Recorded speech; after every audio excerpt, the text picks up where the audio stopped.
All right, so we're recording right now, and now I'm about to start the webinar. So in 5, 4, 3, 2.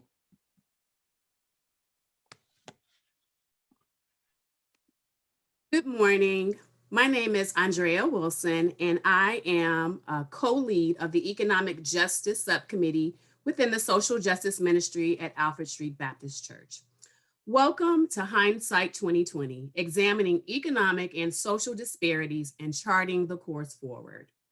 Today, we will delve into many of the issues we faced as a nation over the past 11 months, from COVID-19 to racial injustice and social unrest. Prepare to engage in thought-provoking content with our amazing panelists who will empower us to end 2020 in an informed and reflective manner, while envisioning and planning for a transformative 2021. If you have not done so, please download and save our program companion guide, which is designed to walk you through today's program and allows you to take notes directly into this fillable document. You should have been sent this via email. However, we also have the link in the chat box for you. Deacon Peggy Randall will now open our program with prayer, and Gail Templeton, the Social Justice Ministry President, will follow her with a special message from leadership. Good morning, everyone. Let's bow in prayer, please. Father God, we bow before you this morning to give thanks for all that you are about to do today. Lord, bless every presenter that prepared for this day so that they could bless the life of someone else. I pray that you will touch our hearts and open our mind to receive the blessing you have in store for us. We continue to ask your blessings over our church, our ministers, and our friends. In Jesus' name I pray, amen. Good morning. I'm Gail Templeton, and I'm the current president of the Social Justice Ministry. And I will say to you, welcome, and you are in for a wonderful program today. So my task is to share with you an overview of the Social Justice Ministry. I want you to know about the mission of the ministry and know this too. We are always on a mission. We are always in pursuit of racial justice, of equity. So basically our mission is based in 3 parts. We try to seek out and eliminate root causes of racial injustice. Of course, we do this in concert with you, in concert with our partners, in concert with community. We're a clearinghouse. We share information. We seek to inform and to educate. And lastly, and even maybe the most important thing is, we're a catalyst for social change for action, not only within the Alfred Street Baptist Church, but within this metropolitan community, which we call the DMV, within the country, within the USA, and yes, we seek to impact and be a catalyst to the world. So what I want you to know is how do we get this work done? We have 5 pillars. Pillars are grounded in scripture. We do the work based on God's word. We do the work, we can do the work because we have phenomenal teams of people. We have subcommittees for each pillar. Each pillar has 2 co-leads. So what are the pillars? This is so exciting to me because I just want you to know that with each of the 5 pillars in 2020, we have been so blessed because each subcommittee has put on a phenomenal program that seeks to educate and inform. We always have actions attached to our programs because we are the Social Justice Ministry of Alfred Street Baptist Church, and we serve as a catalyst. Voter education and empowerment. So what is it that we do? One of the things is we want to empower people to exercise their voting rights. We provide a lot of education around the issue of voting. I want you to know that in 2020 and before the election, the two things that happened, these are really critical. One thing that happened is we've been blessed in 2020, we have a webpage, a social justice webpage. Within that webpage, the decision was made that we would have a voting rights page. Yes, it's still there. Yes, it was applicable to the November 3rd elections. But if you have an opportunity, you not only want to look at the webpage, but just look at what we did. So it was broken down by jurisdictions. You know, are you doing early voting? Are you doing absentee voting? Are you living here in the DMV, but you're registered to vote in another state? So you could look up your state. There was even a guidebook for college students. And that remains, of course, we will have to update it and replace it or replace parts of it because we're beyond the November 3rd elections. But there was something else that we did. It has become a tradition within the ministry. We always hold a candidates forum, an issues forum, sometimes referred to as a political forum. And so there were three entities doing this. The Social Justice Ministry. We always partner with the Young Professional Network of the Northern Virginia Urban League. And you should know this. Their platform was to hold these forums. We went to them. We said, invite us in, can we partner with you? But this year we did something different and it was delightful. We added a third partner, the First Baptist Church of Vienna, Virginia. So they were able to do a virtual webinar. You see in this webinar, what we want to do is always to invite the candidates, not only federal candidates, because you know it's important to know about the issues and to be voting for the down ballot candidates. And they were successful in being able to have an array of questions which those panelists could answer. And it was an experience for them. And they were quite successful in doing it virtually. Now there's one other thing about we call it V, Voter Education Empowerment. Do you know that in 2019, we began to prepare people to get ready to participate in the census? The subcommittee invited in folks from, experts from the Census Bureau and representatives from the Women League of Voters. It was really interesting and helpful. So not only did you get the legislation, not only did you get the changes and what to expect for 2020 census, just leading us through all the steps. So now you get a picture of the work that we do and how we served as a catalyst in V. Well, now there are four more pillars. I want you to know about racial healing and reconciliation pillar. Now in that pillar, we're promoting justice and equality. We do it through partnership. We do it by expanding an understanding of some of the underlying and the root causes of this systemic racism. Two events, we participated in two events.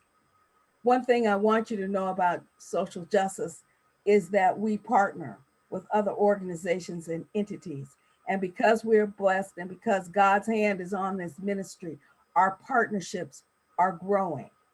The number of individuals who are seeking to partner and work with us, it's growing and it's nothing short of wonderful. First event, Martin Luther King's birthday.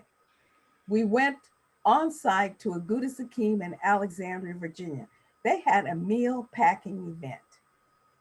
And we were all there together, folks from the church, Alfred Street Baptist Church, congregants of Aguda Sakim, and we packed meals. We packed thousands of meals. That's one way. But the second event, and it was just held last Saturday, was a reparations panel. I believe that this was the first panel of its kind to be sponsored and held by the church. I don't even have the words to describe. I really am so overwhelmed with all the work being done on all the pillars. Because you know what it's like to hear a panelist talk about his genealogy, his family tree, and all the various connections, to hear another panelist talk about the role of higher education, you know, some of the top tiered universities and colleges and the roles that they played in terms of promoting, you know, this systemic racism. To hear a city council talk about the process that she went through in order to begin to get folks to focus in and to look at reparations, what it means, to build the understanding, to educate them, to hear from a university right here in the DMV, to look at all the steps, their walk through, to try to establish reparations. And I'm not finished. Yes, we have more pillars. We have a criminal justice reform pillar. So what do we see in criminal justice? Sentencing guidelines, mass incarceration, just the oppression and some of the things that come out of the criminal justice system. Yes, an event was held under the auspices of this pillar too.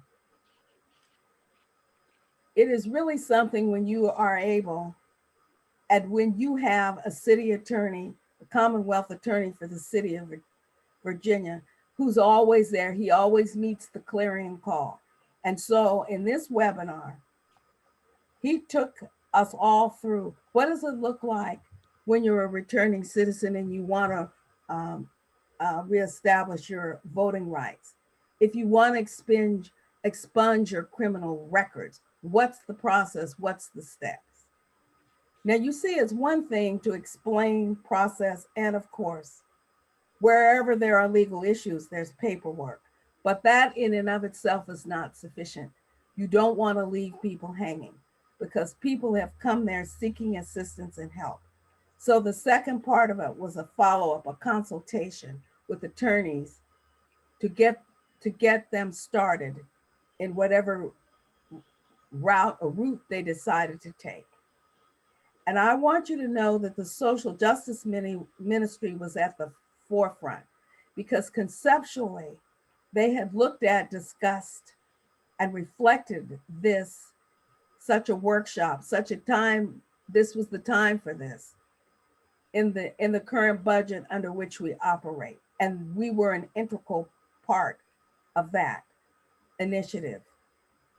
And I always say, you just need to stay tuned. If you think that we did this work in 2020, you just wait till 2021. We're not finished. We are not finished. We have more programs and more work to do. We are compassionate, we are impassioned, and we are committed. As the vice president of the ministry indicates, Edric Lamar Kirkman, he said it's a work, you know, it's just a work of love, despite whatever challenges you may face. And we are all facing challenges in this pandemic, in life, with families, with work. No matter what, we just do the work. So we have education reform.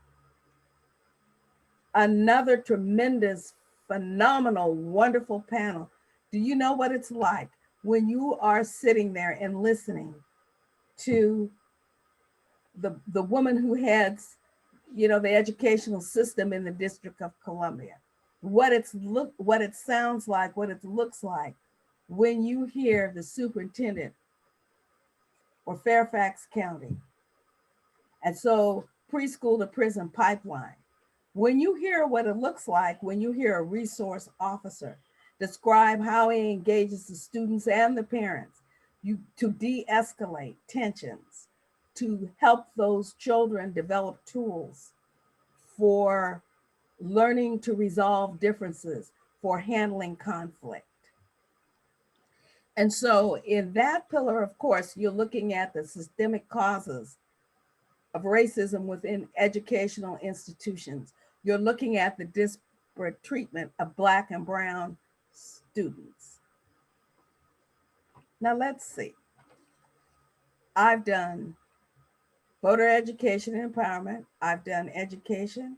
I've done reparations. I've done criminal justice. And here we are. Here we are today, Economic Justice Reform Subcommittee. The root causes of economic inequality in our communities, in our Black and Brown communities. So let me just share a little story with you about this pillar. In 2019, we did a seminar called Student Loan Debt Woke But Broke.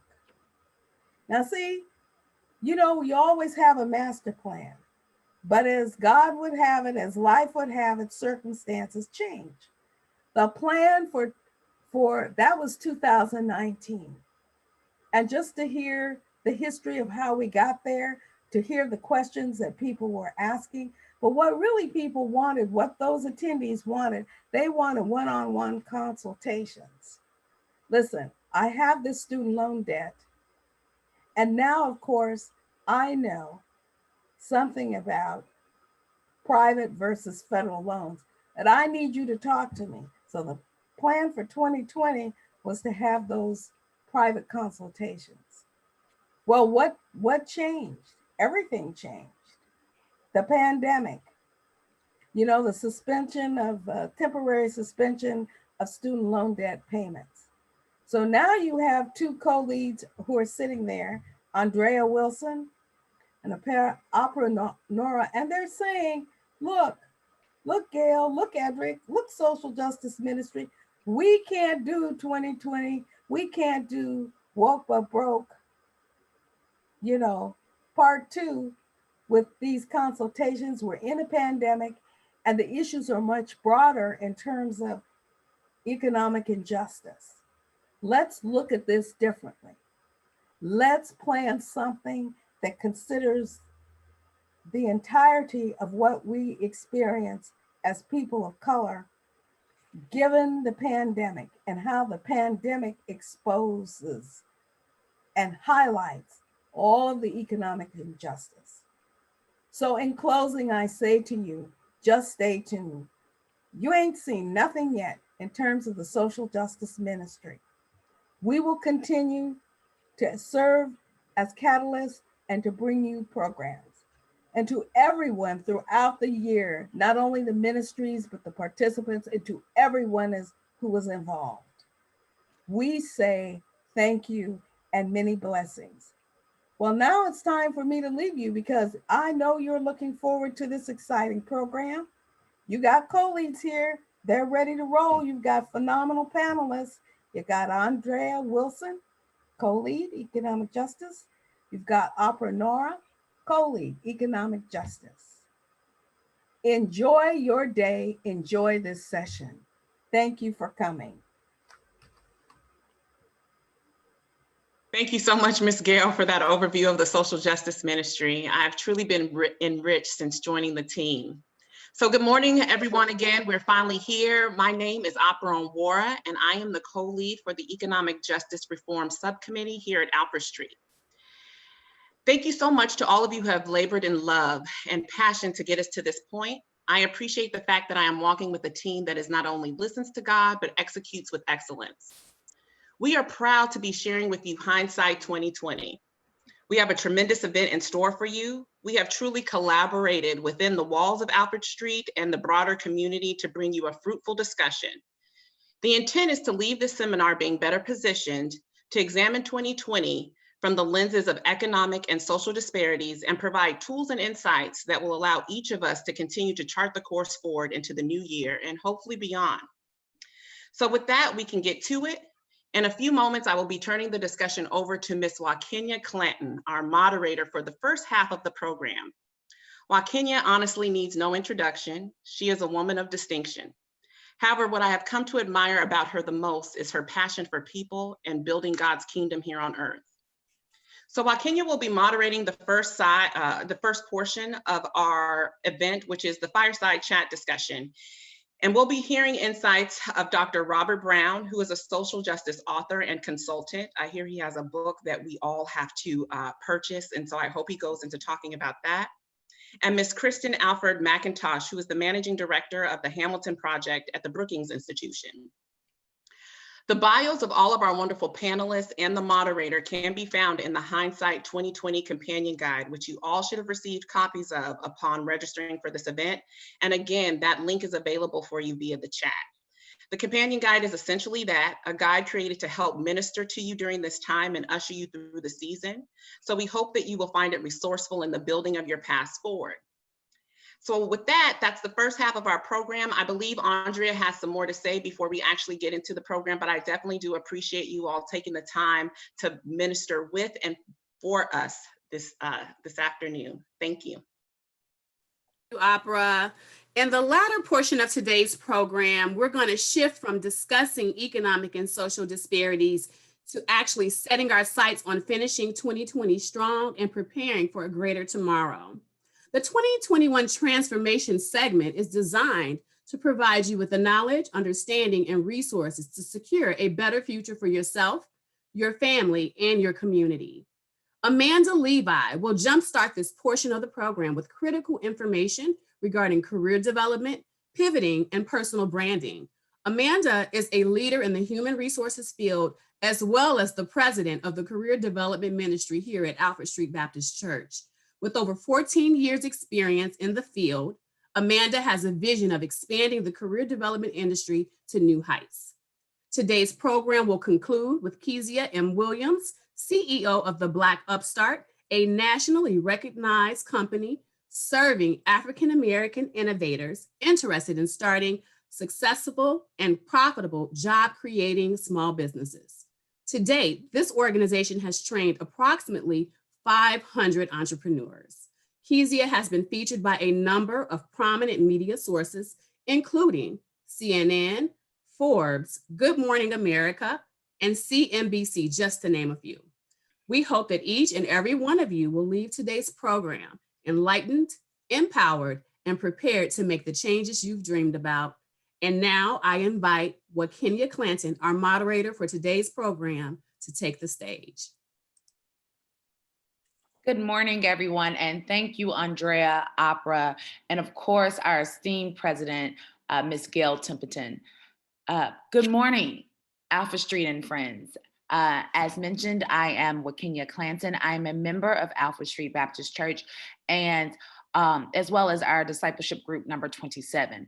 In addition to moderating today's discussions, I also have the distinct pleasure of introducing to you all the lay leader for Alpha Street Baptist Church's Health and Wellness Ministry, Deacon Peggy A. Randall. Deacon Randall holds a Bachelor of Arts degree in Business Administration from Trinity Washington University, formerly known as Trinity College in Washington, D.C., and she has a Master's of Science degree in Organizational Leadership and Innovation from Marymount University in Arlington, Virginia. Her favorite scriptures include one of my very own, Proverbs 3:5, which is, trust in the Lord with all thine heart and lean not to thine own understanding, in addition to Psalms 139 in its entirety. Mm-hmm. Deacon Peggy has been a member of discipleship group number 9 since joining Alfred Street Baptist Church, where she has also served as president for the group as well. Deacon Peggy enjoys a career in international trade compliance. She likes to travel, exercise, read, and spend time with her family and friends. She has a passion for politics, and most of all, she is most committed to ensuring that people get out and vote. Without further ado, I would like to introduce to you all Deacon Peggy A. Randall. Wow, good morning, everyone. As she said, I am Deacon Peggy A. Randall, and I am the lay leader for the Health and Wellness Ministry. Before we go any further, I like to give credit where credit is due. And the Health and Wellness Ministry is truly a team. So just quickly, I want to uplift Helen Jenkins, who is the president, Sherry Evans, who's the vice president, Kelly Stanford, who is the evangelist coordinator, and Veronica McLaughlin, who is the secretary. Okay, first slide, please. Is that coming up?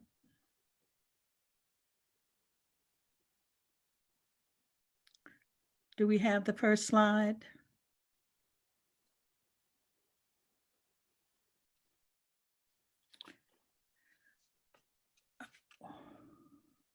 Well, okay. Here we go. Here we go. Number one there.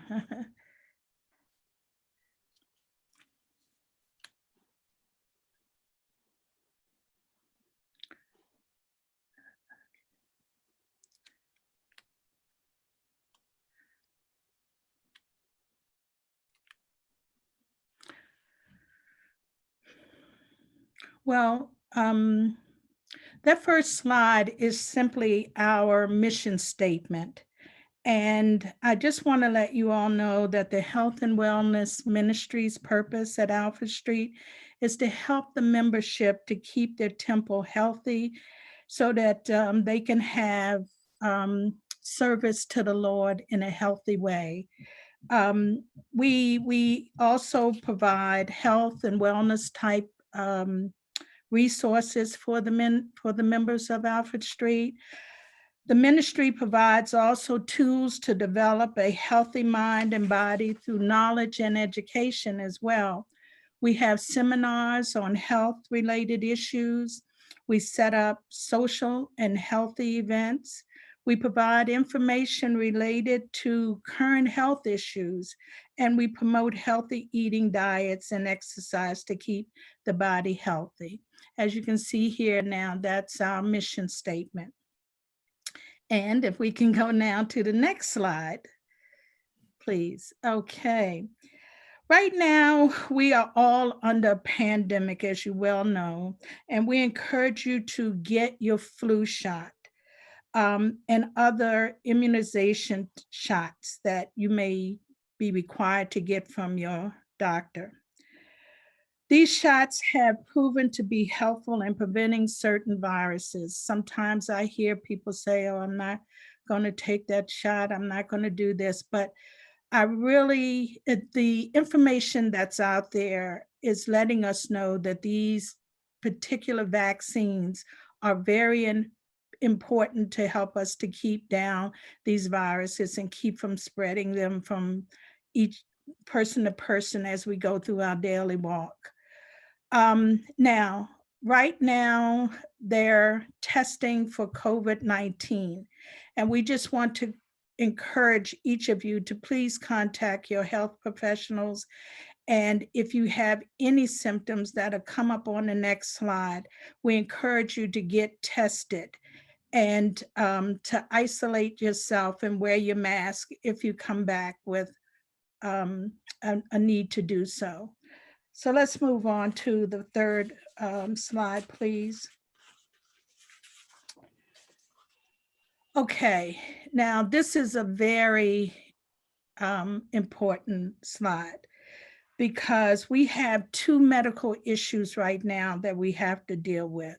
This is flu season, so we have that on our plates as well as the possibility of COVID-19 to deal with.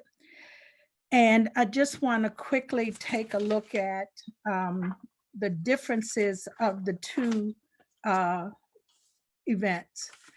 If you have the flu, the first thing is that you should see the symptoms of the flu within 1 to 4 days after you've been exposed to this virus. The cause for the flu is, they just have various strains out there and are controllable if you get your flu shot. Complications are less likely to occur because of immunity built up over time. But please, these flu shots are very important, and they do help to prevent you from getting the flu. Now, you can think during this time that, maybe I have the flu, I don't have the virus. I've heard people say that, but it's worth being tested at this point. The symptoms of COVID-19 can begin within 1 to 14 days of exposure and is transmitted by respiratory droplets from an infected person.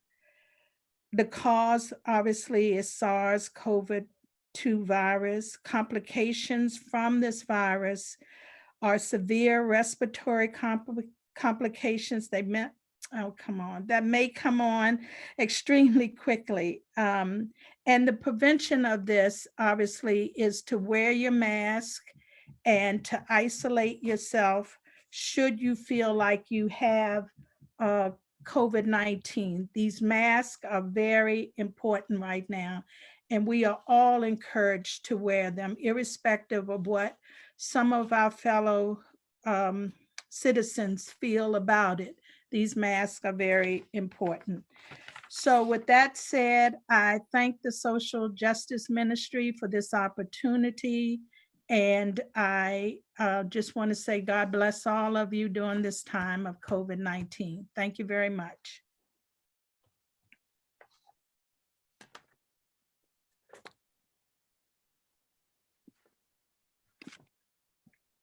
Thank you so much, Deacon Peggy, for those wonderful remarks and overview. COVID-19 is something that we all are learning how to come to terms with. And like the millions of others across the globe, no one could have predicted nor prepared for nearly an entire year of quarantine. There are now hundreds of thousands of empty chairs at kitchen tables. We are witnessing family and other small businesses that took generations to build vanquish right before our eyes. And now we have a country that is bursting at its seams because of racial and economic divides. And so I think, like so many others out there, we're all in search of solutions. We're all trying to work to understand how this pandemic has gotten out of hand. And so I am so excited to be joined by some leading experts in the field of COVID-19, as well as economic and racial justice. And so with that, I want to go ahead and get right into our panel. Joining us for today's conversation is a sociologist, I should get that correct, considering that I also studied sociology in undergrad, author and adjunct professor, Dr. Robert M. Brown III, and managing director for the Hamilton Project at Brookings Institution, Mrs. Kristen Alford McIntosh. Thank you both for joining us today. For those of you who are joining us in this webinar today, the extensive bios of these two stellar professionals are provided to you in your companion guide for today's discussion. And so with that, I don't want to belabor the time because I know they have so much knowledge that we all want to take part of that I don't want to belabor it. But what I will say about them is that Dr. Brown in particular has done some extensive research in providing technical assistance to help further the understandings as it regards to various social determinants of health and health equity,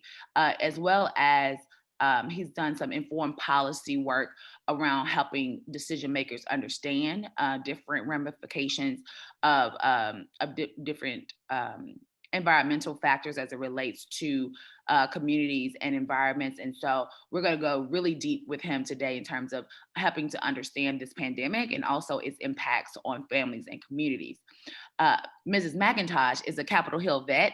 She and I share that same tidbit in our biographies here. She's had the privilege of working and serving under two lions in Congress, the late and unconquerable civil rights icon, Congressman John Lewis, and one of the founding members of the Congressional Black Caucus, the late Congressman John Conyers. When I was on the Hill, I had the privilege of getting to know both of those members of Congress very personally, and I really want to applaud you for your service in that respect as well, Kristen. I know it's not easy working for a member of Congress, nor especially when they are giants. So I want to thank you for that. Kristen has also held a number of positions with the United Nations. She's managed alliances for the Public Relations Forum Edelman. For some of you all in the DMV area, you may be familiar with Edelman. It's a huge PR firm. And so she's been senior vice president within that institution as well. In addition to serving as an adjunct faculty member at Georgetown University's Master Professional Studies and Public Relations and Corporate Communications program. So I thank you both for your work. I thank you both for your commitment to the field of study and science. And that is also social science, for folks who don't think that social sciences are sciences. We're scientists. And so I want to thank you all for joining us this morning. Dr. Brown, I want to actually begin with you. I think it's important that we level set the conversation that we're going to have today. We're talking about hindsight being 2020, everything that we've gone through over the last several months, how that has disproportionately impacted our communities, and a lot of us in our personal finances and living situations as well. And so I want to help level set with you. You talk a lot about the social determinants of health, and you've studied and provided guidance on viruses such as H1N1, for those who don't know, that's the flu, and SARS-CoV-2, which is also commonly known as COVID-19 or novel coronavirus 19. And so to date, I think I was reading that we have more than 10 million Americans who have been infected with coronavirus 19 and more than 240,000 deaths in the country. Black and Brown Americans in particular have been disproportionately impacted by this. You know, Black Americans in particular continue to experience the highest levels of actualizing mortality through COVID-19. We are two times more likely to die from COVID-19 than white Americans and Asian Americans. And we know what that means for our families. Can you discuss how the intersection of these epidemics within a pandemic, how various epidemics within a pandemic have contributed to the disproportionate infectious and death rates that are running rampant in our communities? Well, good morning, first of all. Good morning to all of the attendees. Good morning to my co-panelists, Ms. McIntosh. I'm delighted to be here, and I'd like to thank Alfred Street Baptist Church for seeing fit to have such an important program. And I'd also like to thank Dr. Andrea Wilson for inviting me to be a panelist. I'd like to begin in response to your question by offering a grim statistic, and that is, as of November 10th, the rate of COVID-19 deaths among Black people who live in the nation's capital is 6 times higher than whites. Let me say that again. The rate of Black people who live in the District of Columbia who are dying from COVID-19 is 6 times higher than whites. And so what I'd like to do is go back to the period of the Great Recession, which began December 2007 and ended June 2009. At that time, we saw the massive erosion of wealth from the Black community. We saw that so many of us lost our jobs, we lost our businesses, we lost our homes.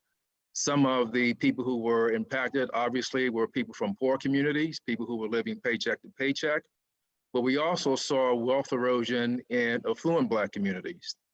And I'd like to, for just a moment, talk about some of the baby boomers, people born between 1946 to 1964, who were particularly affected. During that time, many in that particular generation were approaching, or they were actually enjoying, the zenith of their careers. But when the Great Recession hit, it completely changed the trajectory. And what has happened in the wake of that time is many people in the baby boom generation simply have failed to get any traction, which is another way of saying they simply did not recover. So during that time also, what we saw was the impact of the economic stress experienced also by people in Generation X. But from an economic perspective that's specifically job related, there was the encroachment of this proliferation of low-wage jobs. And by low wage, I'm talking about those jobs that pay $15 an hour or less. We also saw that more employers had become accustomed to having smaller workforces. So what that did was it increased competition for available jobs. So when looking at the proliferation of low-wage jobs, we now find ourselves in a situation with this pandemic that has caused yet another economic crisis of intergenerational competition for work. So now we may have the baby boomer, we may have the Gen Xer, we may have the millennial, and now we have the newest entry into the job market, which is the person from Generation Z, all applying for the same job. And so what this has done is it has constricted the ability of far too many people in the Black community to gain economic traction and to begin to rebuild wealth. And it also places younger workers, especially millennials and people from Generation Z, at particular vulnerability, because it really isn't fair to have them have to compete with people who may be as old as their parents or even grandparents. But one of the other things that emerged during the Great Recession was what is called future of work, future of work. And this is the deployment of higher levels of technology, machine learning, and artificial intelligence that is drastically reshaping the American landscape in the job market. And so what we see is the elimination of, in particular, low-wage jobs. When thinking about cashiers, security guards, bus drivers, taxi drivers, future of work is not necessarily a friend to the disproportionate numbers of Black people who have to accept low-wage work. What we're also finding is that in addition to future of work, there has been the emergence of what is called the gig economy, GIG, the gig economy. And the gig economy is focused on a growing pool of temporary workers.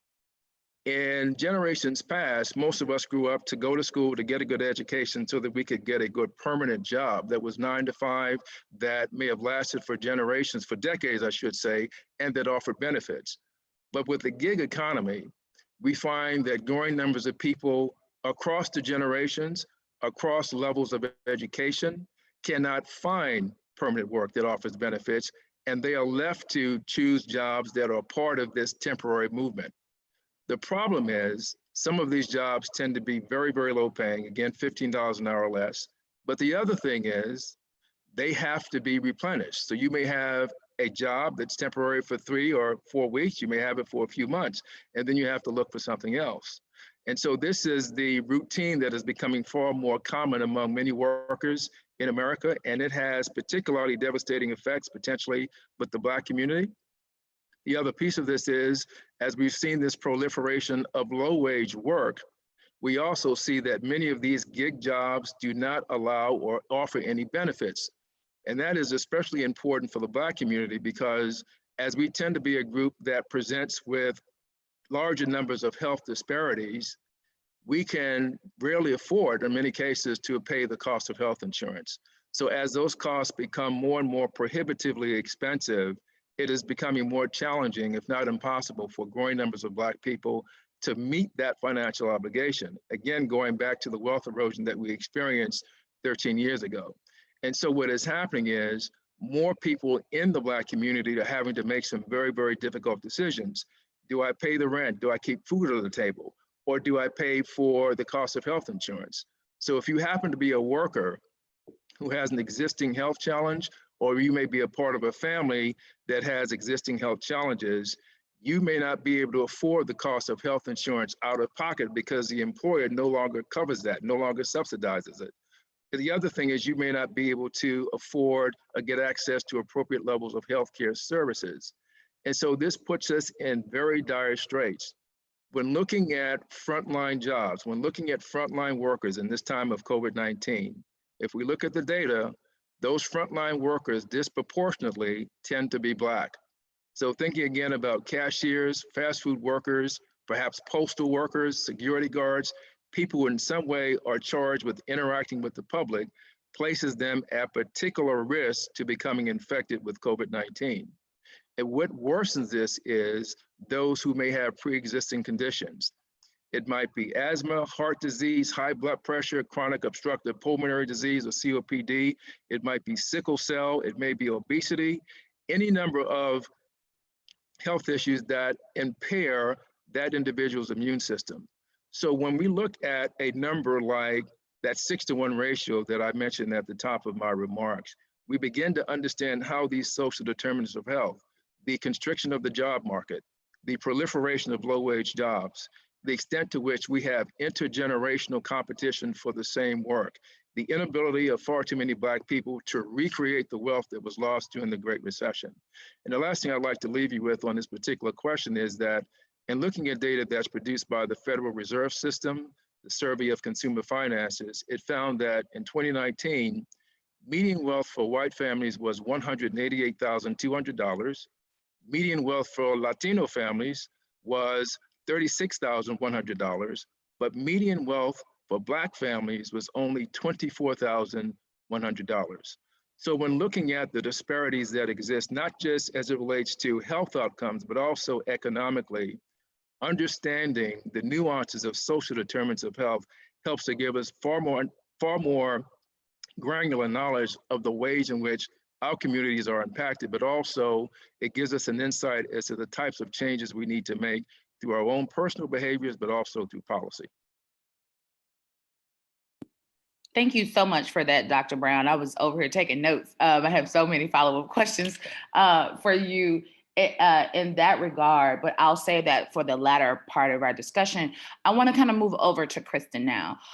Kristen, in your work, you really get to the heart and the history behind many of these social determinants of health that Dr. Brown alluded to in his remarks. And you began by addressing the nearly 2.5 centuries ago of chattel strip, the 2.5 years of, 2.5 centuries of chattel slavery in this country. I think it's about 246 years to be exact. And then you talk about the mismanagement of the Freedmen Saving Bank, and which left more than 60,000 people with sustained losses of nearly $3 million in 1874. Then you talk about, you follow Tulsa and Black codes and the New Deal exemptions and so forth and so on. Can you explain to our audience about how 401 years of oppression, of economic oppression and depression has disproportionately impacted the Black community, and how that has contributed to about 10x of economic disparity between Black people and our white counterparts in this country? Absolutely. And I want to start off by thanking Alfred Street for the invitation to join this morning's panel, and to Andrea for all of the work that she's done to convene this extraordinary event. And of course, I'm honored to be in your presence, Kenya, as well as Dr. Brown's too.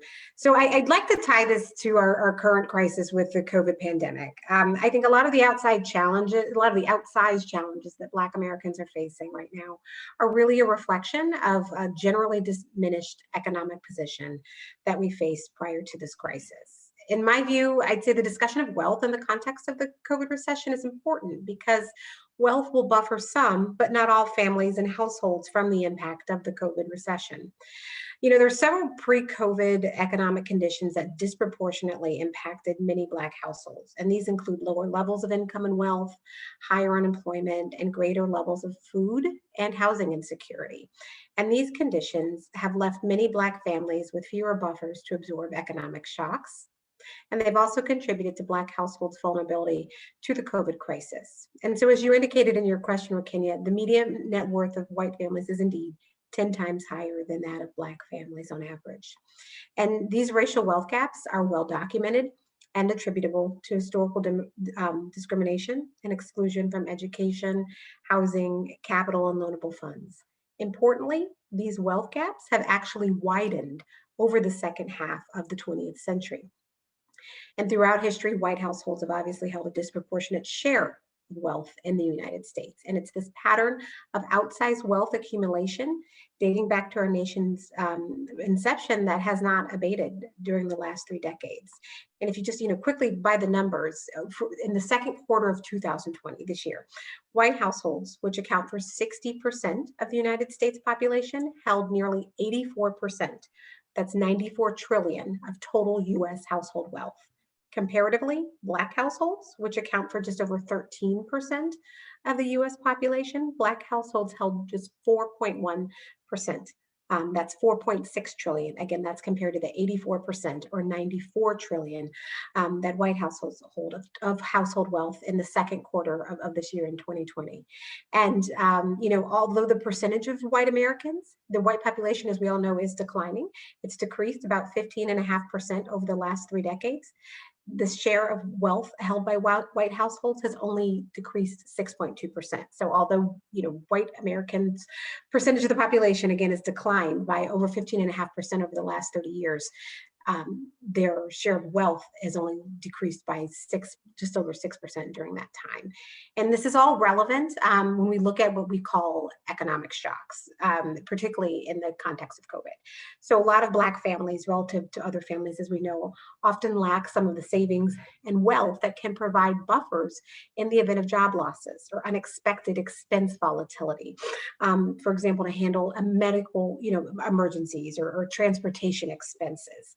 And recent research has shown that even at the same level of income as white households, Black households have much more severe and prolonged consumption or spending declines, if you will, for the same type of economic shock. And this shows the vulnerability of Black households relative to other households in the face of economic disturbances.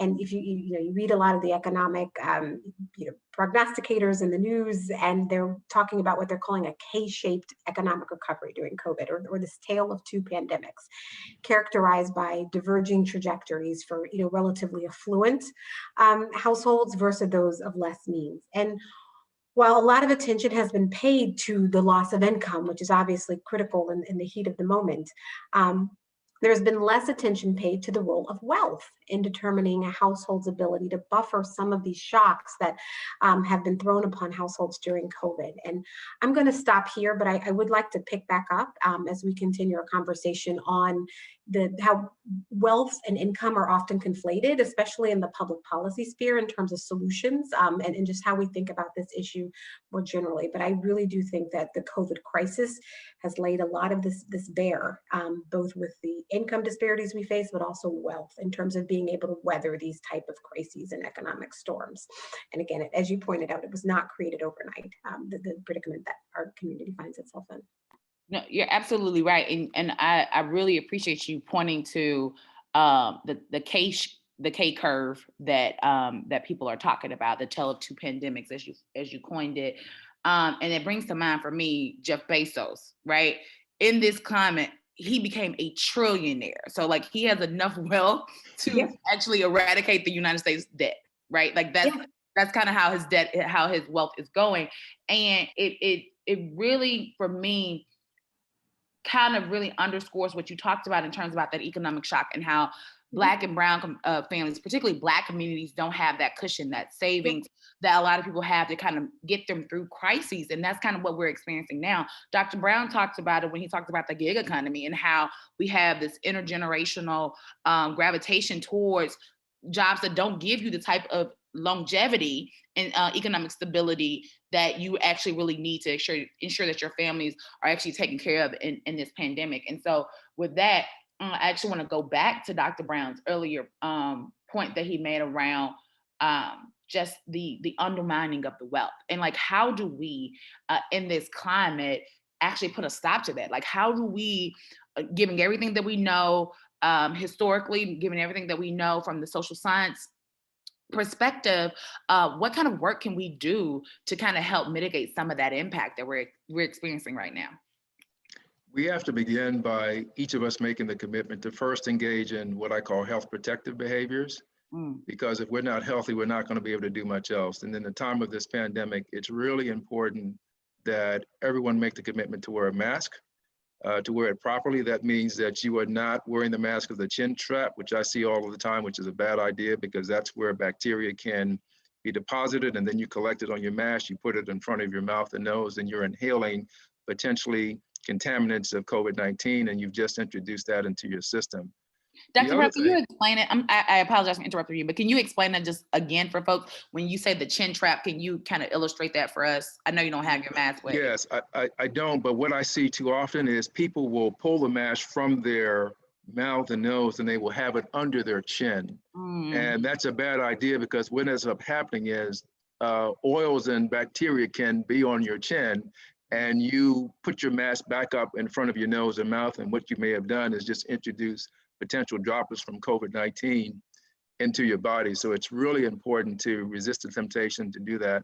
And wearing a mask in public at all times is really important. And some of us may have to wear a mask when we're in our homes because we may have a family member who may have a health challenge and they may be more susceptible to becoming infected. So mask wearing is one of the most effective ways to mitigate the spread of the disease.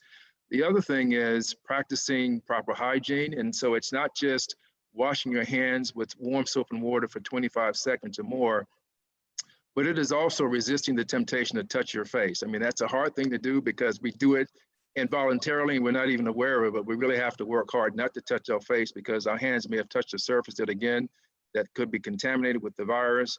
And then we take our hand and we rub our eye or we scratch our nose. And again, we may have actually introduced the virus into our systems. The other thing is social distancing is always important, but it may not always be possible to engage in social distancing because you may live in a one-bedroom apartment with 4 people. So the idea is to practice social distancing wherever you can. And so as we are engaging in these health protective behaviors, one of the things that we also have to be mindful of are the chronic levels of stress that so many of us are having to face. And quite frankly, being Black in America in 2020 is a chronic stressor because so many of us are constantly worried about our overall safety, especially when we go out. We're constantly worried about what is happening with our children when they are not in our presence. We're constantly thinking about family members and friends. And so these constant stressors, as there is a Million MAGA march literally happening as we speak in the nation's capital. So these constant stressors not only have a physiological impact, but they can also have a mental health impact. And so I'd like to say that, these types of events in our lives that we don't get any respite from can create feelings of anxiety, fear, anger, depression, and this unknowing about what is going to happen from day to day. So it is really important to try to manage these feelings as we are trying to combat the economic impact of this pandemic through the levels of economic stress that we are experiencing. And I define economic stress as the inability of a person or a family to meet their financial obligations because of job loss, not enough work, job instability, or low wages, and the impact on their mental, emotional, spiritual, physical, and economic well-being. And so as we are trying to deal with the heightened levels of economic stress in this pandemic, as we're trying to deal with the physiological stress of living day to day in this country at this time, one of the best ways to mitigate or to address these issues in our lives more effectively is to have an effective source of social support. And by that, I'm talking about a person with whom you can lay yourself bare. It might be a spouse, a partner, a friend that you trust, a person from the faith community. It might be a social support group. It may even be when you have what I call catch-up conversations, when you make a call to check on someone to make sure that they're safe and healthy. And what ends up happening is it becomes a two-way therapy session. And this is especially important as we are entering the holiday season, which is notorious for bringing bouts of anxiety and depression to a larger number of people. And the strategy of having at least one person with whom you can lay yourself bare is also very important for people who may live alone. And it's also important for men who have the tendency to internalize how we feel. And I just want to say to the men in attendance today that it is okay not to have all the answers, to be afraid, to be uncertain, because what you're doing is exalting your humanity. It's not an indictment of your manhood. And it's really important for men to hear that because we think that it's not okay for us to reach out for help, but it is absolutely okay for us to do these types of things. The other thing I want to go back to for just a moment about the economic stress, there are more people than you may realize who unfortunately are in positions where they have to rely on credit cards to survive. And if you happen to be a person who's in that situation, one of the things that I would recommend is that if you have not, to contact your credit card companies to find out if they have any pandemic assistance relief. You might be surprised at what you may be able to find, and then also ask if you can get a lower interest rate on those credit cards. The other thing is, if you're in a situation where you may have a car note, for example, what you may also try to do is to speak with the loan company that has that car note and ask if you can place maybe 2 or 3 payments at the back of the loan. So if you've got a 60-month payment plan, you would then end up having 62 or 63 months. And what that does, it gives you some immediate assistance. The same thing goes with car insurance. Ask if there are any types of rebates that you can take advantage of. And so you want to be sure that you are being as proactive as you can be in the midst of the economic crisis, which is being fueled by this pandemic. And then the last thing I'd like to offer is, and this is a plea that I'm making of everyone who is watching this, I'm imploring everyone to celebrate the holidays virtually,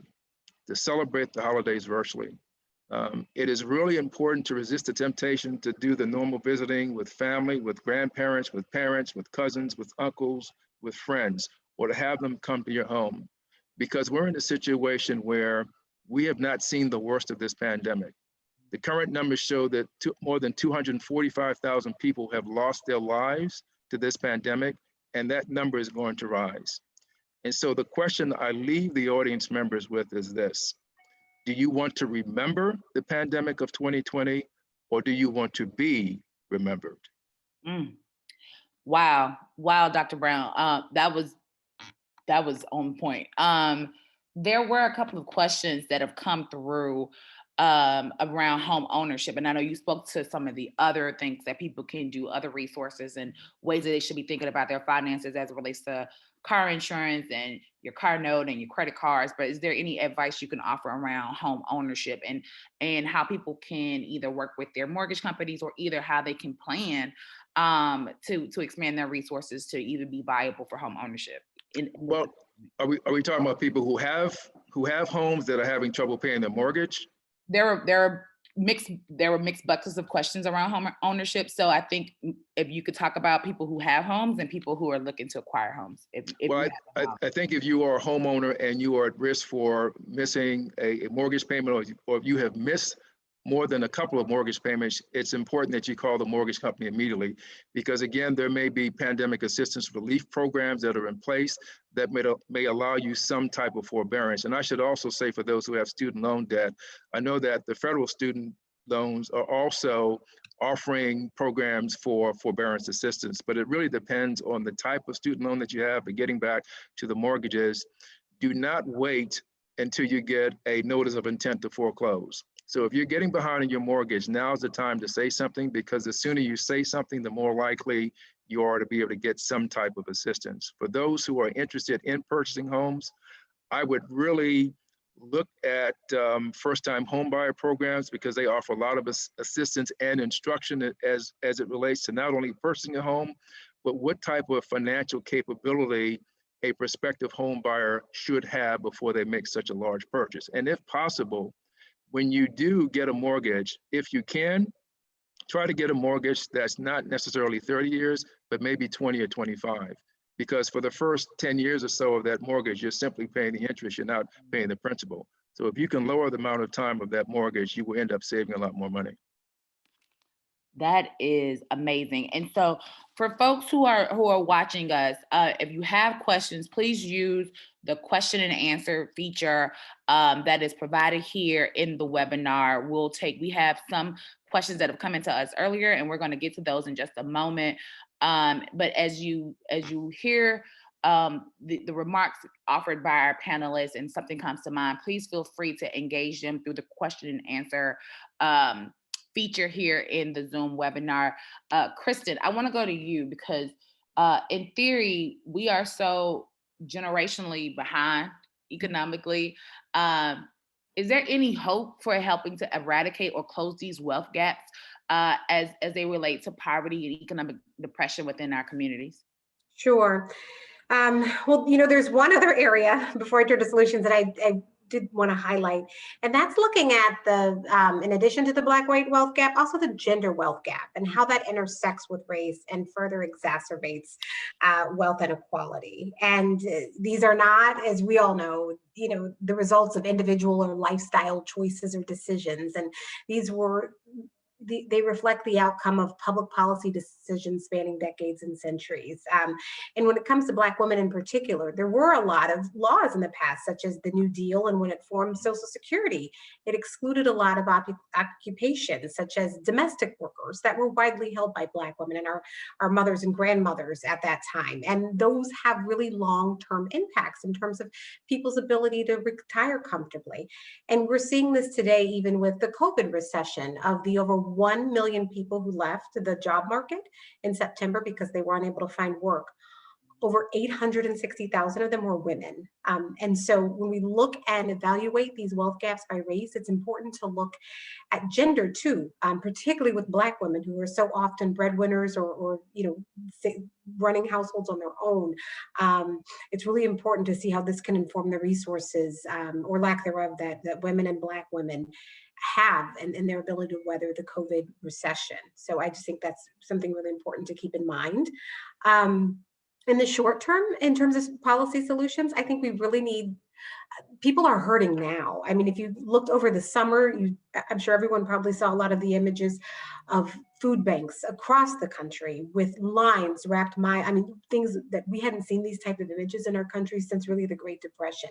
And the levels of childhood food insecurity were disproportionately high in Black and also Hispanic households too. And so the most immediate thing I think that can be done right now is to curb the economic pain that a lot of households without wealth to fall back on are experiencing because they can't absorb those economic shocks I mentioned earlier. And so, if one thing people can do is obviously reach out to their leaders in Washington about this fiscal stimulus. You've probably heard a lot about, will they pass a new one or what's going to happen with that, but it needs to include income support and to strengthen our social safety net. So that's everything from unemployment insurance. There are a lot of people in our country who have stopped receiving unemployment benefits late this summer and are extraordinarily becoming more and more desperate. Things like SNAP, the program formerly known as food stamps. So again, there's still a lot of children who are going hungry. And just aids, our state and local governments budgets are really contracting because they're not getting a lot of the money from small businesses that are closing. And small businesses, particularly within our community, businesses are often what they call micro businesses or very small businesses with less than 5 employees. Those are hurting too, and some of those weren't able to benefit from the Paycheck Protection Program that you've probably heard a lot about. So these are things that can be done to provide immediate assistance to families that are hurting now. So I think that's really important. But longer term, when designing policies to reduce the Black-white wealth gap, as I'd mentioned earlier, and avoiding mixing up just helping people get over the hump in the short term, but looking at the more systemic issues is really what is going to be needed. And that's everything from being able to reduce debt to strengthen education systems, even things like improving access to broadband, which we find is a huge issue with all of the children who've been forced into the distance learning to protect them during the COVID crisis. You read these stories about kids going to the Taco Bell parking lot to try to get Wi-Fi or having to sit in front of the school because they don't have it at home. There's so many broader systemic changes that are really going to be key to turning the corner. And so it is important to do things in the short term from a policy perspective, like provide the immediate aid for people to be able to make rent, not find their family on the street. But then longer term, we have some really important systemic changes that have to be made to get our community into a better position. Kristen, as you talk about the systemic changes that need to be made, I'm proud to be a member of a church that ties is tied. And we've done that. We have really re-upped our giving in this climate crisis, from everything. I think Ms. Gail talked about it earlier, everything from the food drives and the food packing to, helping provide assistance to families who are desperately in need. As we enter into this next phase of this pandemic, we're literally looking like it's coming from the federal government. How do we as a congregation and as a country, in fact, help shift that paradigm? Like, how can we lean in collectively, use the power of the people to protect the people, in a sense, to close the gap that's existing for us right now? Yeah, I mean, I've seen over the summer and into the fall that Alfred Street has done an extraordinary job in supporting other churches and donating to a lot of charities. And that is really important. But it's unfortunate that, churches and individual philanthropy shouldn't be the only people helping Americans. We have a federal government. Many of us have all paid taxes into this system for quite a while, so they need support. So I do think, I mean, change is on the way in terms of, that's 68, 67 days. We'll have, a different team with different priorities who genuinely want to help people. But I do think that leaning on our elected officials to the extent that we can, making sure they know that Americans are still watching this issue. And, over the last few months, it's been busy. We've had elections. There's been so many different news stories every day. But I mean, they need to continue to hear that this is important and that this is a priority for our country. But yes, the food is a real issue. The numbers were extraordinary. Childhood food insecurity, I think it tripled or quadrupled earlier this summer. Now that some children are back in school and receiving meals in other parts of the country, it is going down a little bit, but it's still facing record highs, even higher than the Great Recession. So that's huge, people not being able to eat.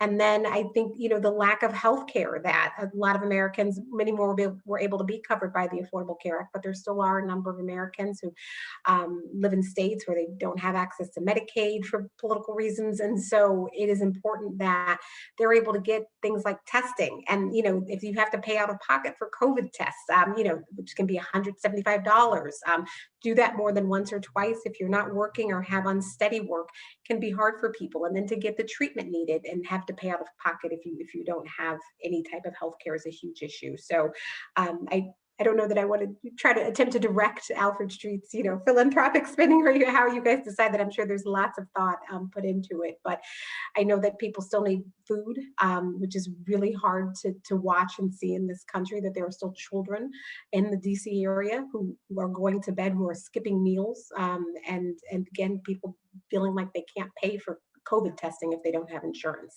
is a real hurdle for some people. And I'm glad you brought that point up, because for folks who don't know, there are free COVID testing sites throughout the DMV. I can't speak for every state, but I know that we have them in Maryland. There are some in the District of Columbia as well as in Virginia. And so you would just need to contact either your local Health and Human Services Department or either Google free testing in the DMV, and you can come up with those resources. There are quite a few questions around emotions, managing emotions during this time. And so, Dr. Brown, you talked about the onset, the heavy presence of depression and anxiety during this period of COVID-19, particularly around the holidays. And so, Patricia from Mesquite, Texas, wants to know, what are some of the coping mechanisms for managing your emotions during this time, but also when you are enraged in dialogue with someone who is uninformed or misinformed, as it appears to, and appears to be dismissive relative to social injustices in our society. So I know that's a loaded question. It's kind of big and heavily packed, but that was her question from Texas. Well, I think it's important that everyone hear that it's okay to feel how you feel. You have a right to your feelings. The objective, however, is to manage how you're feeling in as healthy a manner as possible. So I've talked about having a person who can provide effective social support, but one of the attributes of that individual is that they be willing to listen with a compassionate, understanding ear, but also provide. Oh, one second, Dr. Brown. If you're in the webinar, could you please mute? If you're not speaking, thank you very much. Continue, Dr. Brown, I'm sorry. But that person that you select to be the source of social support should also provide objective information, because you don't want that interaction to inflame how you're feeling. You want it to help mediate that particular situation. And I also want to say too, and this is one of the groups that has been overlooked, and that includes the parents who have been given the responsibility of educating their children because of this virtual environment in which we find ourselves. They are under extraordinary levels of stress, because for many, and this isn't just in the Black community, but this is around the country, we're finding that the needs of our students, the needs of our children in an educational setting can be simply overwhelming. And so this is also contributed to the levels of stress and some of the mental health challenges that we see. But in relation to the second part of the question from the attendee, I would say discontinue conversations with people who just don't seem to get it. Because what you want to do is be in a situation where you can effectively manage the amount of extraneous stress that you encounter. And so there's some conversations that you simply should choose not to have. And in doing so, it helps you to maintain some semblance of balance and equilibrium. I mean, obviously, you're not going to agree with everyone, but if you know someone is simply not going to agree with your particular point of view, is it really worth it to even engage that person? Mm-hmm. Wow, this has been amazing. I'm going to take, this is our final question before I wrap. We have to go to break, and I'm trying to keep it to time.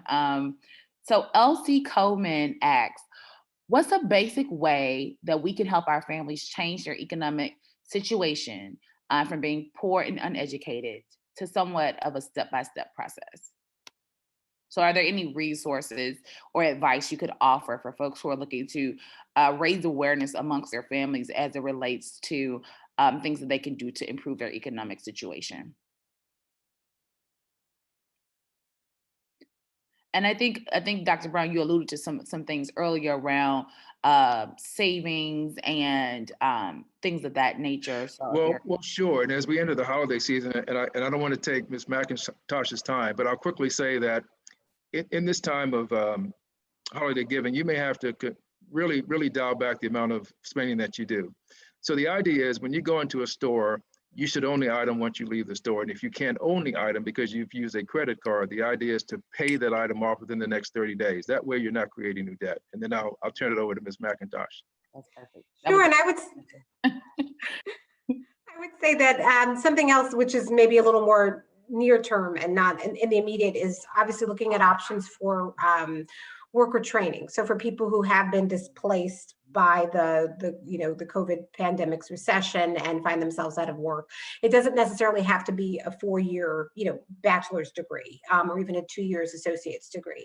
But in looking into different resources, if there are additional certifications they could receive, additional coursework that they could take with their community college, looking at resources for funding that might be able to subsidize some of that is another great way to try to use this time when people may not be working or seeking work, to see if there are other things that they can do to supplement their income through additional training. And again, everything doesn't have to be a full 2-year degree, or certificate, or 4 years of expensive tuition over a long term. So that's something else people could try to change their financial status in the near term, within the next year. Well, I just want to say thank you to both of you. This has been a fantastic conversation. I feel like we walked away with so many nuggets and just so many things that we can use and apply to our lives as we work to weather the next phase of this pandemic. I want to actually offer to you both final words for our to close out our panel. There are folks here who are listening and they are taking notes in their companion guide, which is fillable. So we hope everyone's utilizing that to its fullest capacity. But Kristen, I want to start with you. What are your final words of encouragement to the group of people who are listening here today? I would just say that, as I've studied and written on this issue, particularly the racial wealth gap, it was assuring in some ways to learn when you really step back and look at kind of the systemic oppression and policy choices that were made over centuries and generations in our country, that it's not just us, it's not you. And I think a lot of the narrative is often, there's lifestyle choices that if, African Americans did more of this or more of that, or you just need to work harder, and these other people have just pulled themselves up by their bootstraps. But it's not the case. When you really unravel it, there have been so many disparities over time that have allowed other communities to get more than a leg up, to start on third base or, home plate. And so I think it's important to remember that. But I think it's also all that our community has accomplished and all the wealth that we have built despite all of these efforts over centuries and even recent decades to try to take it from us, overcoming all the obstacles and impediments that are out there. We should also feel good and extraordinarily proud and really hopeful that there's a new dawn of a new day coming to our country in late January. So, and I think there'll be more opportunities to continue to lift and build ourselves up. And before we go to Dr. Brown, can you tell people how they can stay connected with you and follow the work that you're doing? Sure, yeah. So I'm at the Brookings Institution. Our website's hamiltonproject.org. You can find lots of resources on COVID if you want to learn more about the COVID recession and the economy and the Black-White wealth gap and a range of other issues about the United States economy. We've got blogs, we have interactive charts, and we have full academic papers too. Again, it's hamiltonproject.org, or on Twitter, we're at HamiltonProj. And again, thank you for this opportunity. This has been a lot of fun. Thank you so much, Kristen. Dr. Brown, your final words, and how can people stay connected with you and to follow the work that you're doing? Yes, well, I want to say to the attendees that we have always been well-abled. And I think that we sometimes forget how special and fantastic we are. We come from great stuff. We stand on the shoulders of giants who have done so much creating, but I think we've been in a time where there's been so much dispersion cast upon the Black community. And I say we have to be sure that we are not embracing the lies that have been told about us. And I think that we also have to fall in love with one another again. We have to be our own best advocates, and we have to work collaboratively. We have so many different skill sets and talents, from those who are unlettered to the most lettered in between. And so if we work collectively with a very, very strategic agenda for pathways to move forward, socially, economically, politically, spiritually, we can get to the places that we want to achieve and beyond. And so I say that this is a moment of a new beginning, but first, we will get through this pandemic. And so as long as we are engaging in those health protective behaviors that I spoke about, we put ourselves in a pathway to ensure not only our viability, but we also put ourselves in a pathway to ensure that future generations will look back at this time and say, it was this generation of Black people who really helped to make the difference. You can contact me at drrobrice@gmail.com. I can also be contacted via my website, which is economicstresshelp.com. It's one word, economicstresshelp.com. And I just want to say it has been a pleasure and my privilege to be a part of such an important panel and conversation. So thank you very much. Thank you so much, Dr. Robert M. Brown, folks, and Mrs. Kristen McIntosh. Thank you so much for sharing your wisdom with our congregation today. We greatly appreciate it. And next, I'm going to turn it back over to Andrea. Thank you, Wakenya, Kristen, and Dr. Brown for setting the stage for Hindsight 2020 in such a pivotal manner. I am certain that our attendees are learning just as much as I am. We are truly grateful for each one of you and the information that you provided today. I hope that you each are enjoying the program and have learned as much as I have over here. We're going to provide you with a small break so that you can reset, stretch, grab a snack, or refill your coffee. We'll be back in 5 minutes to begin our 2021 transformation segment, and you don't want to miss this. Lastly, we have provided our post-event survey link in the chat box. Please take a few moments and provide us with feedback on today's program once you leave.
Welcome back.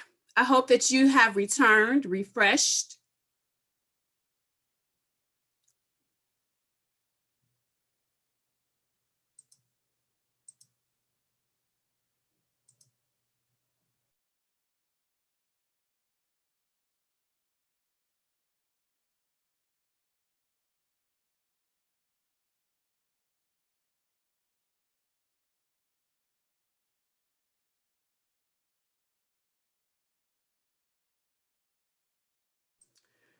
I hope that you have returned refreshed and ready to dive into the 2021 transformation segment of our program. Amanda and Kezia are geared up and prepared to get us ready to end 2020 on the right foot and prepare for great things in 2021 and beyond. Without further ado, I would like to invite Amanda Levi, President of the Career Development Ministry at Alfred Street and a leader in the human resources field.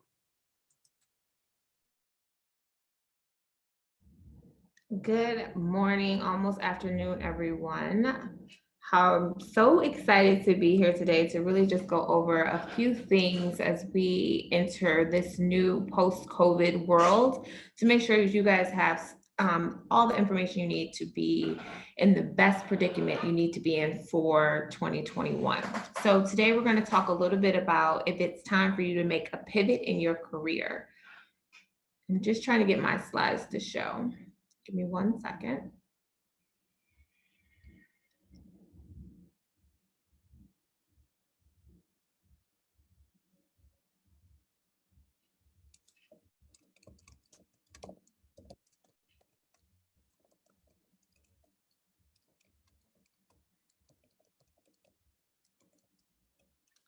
Right. While I'm waiting for my slides to get ready, I'm going to talk to you a little bit about pivoting. If it's time for you to make a pivot, these are 5 steps that you should take.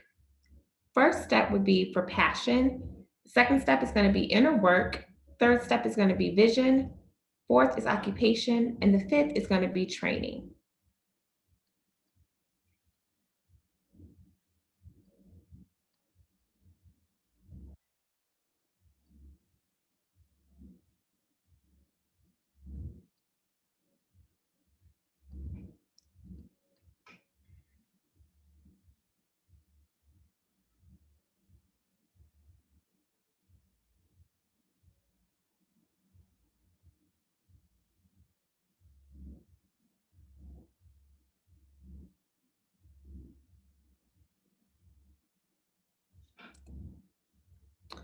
All right, I think everybody should be able to see my screen now. So again, the 5 ways to pivot.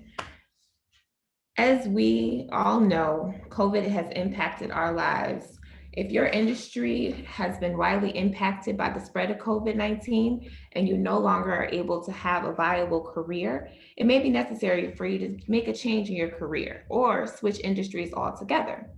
Or perhaps you have desired to completely try something new and you want to do something that is going to really help you become more creative and you want to start in a whole new industry. The time is now. You do this by finding your passion. Once you found your passion, you will be able to make a better decision. So in order for you to find your passion, you need to list your passions out, starting with the things that you love the most, which are most important to you, and which are critical to your happiness and well-being. Once you identify those lists, you can create career goals, which are aligned with your passions and begin to create a life you choose to live. We talked a little bit about this at the beginning about doing the inner work. It is important that we all do our inner work. So by doing the inner work, that means you have to ask a series of questions. One of the most important ways for you to invest your time during the career transition is by reflecting on your current situation. Start by asking yourself specific questions that will help you understand your current circumstances. A few sample questions. Is a career change right for me right now? Consider why you're making the career change. Making a shift under the current circumstances will present unique challenges. So it's important to consider whether all of your it's important to consider whether there are other alternatives. For example, if you're unhappy with the roles you held in the past, could it be because of your company or could it be because of your manager instead? Another question is the time right now? Changing careers may be necessary during this time if your industry or job have been heavily impacted and you are no longer able to find sufficient opportunities. For example, if you were a flight attendant and you cannot find similar work, you may need to come up with a career change to find work. If you're able to wait until a more stable, predictable time to change careers, you may consider whether or not this is the best opportunity for you to change your job. A third question, can I weather the expected challenge? It might be true, in order to be successful in job transition, you must spend time building certain skills or building new networks of relevant relationships. It's important to ask yourself if taking the time to do so is an option for you at this time, or if you need financial support by taking another job in the short term. And the last question, is it worth what expected challenges?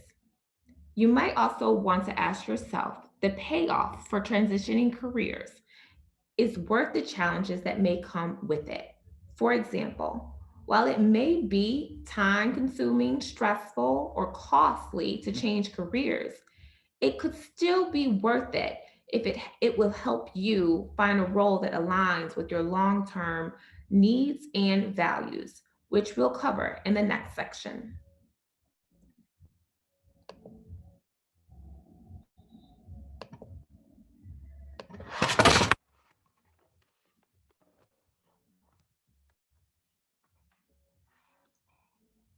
Our next section is vision.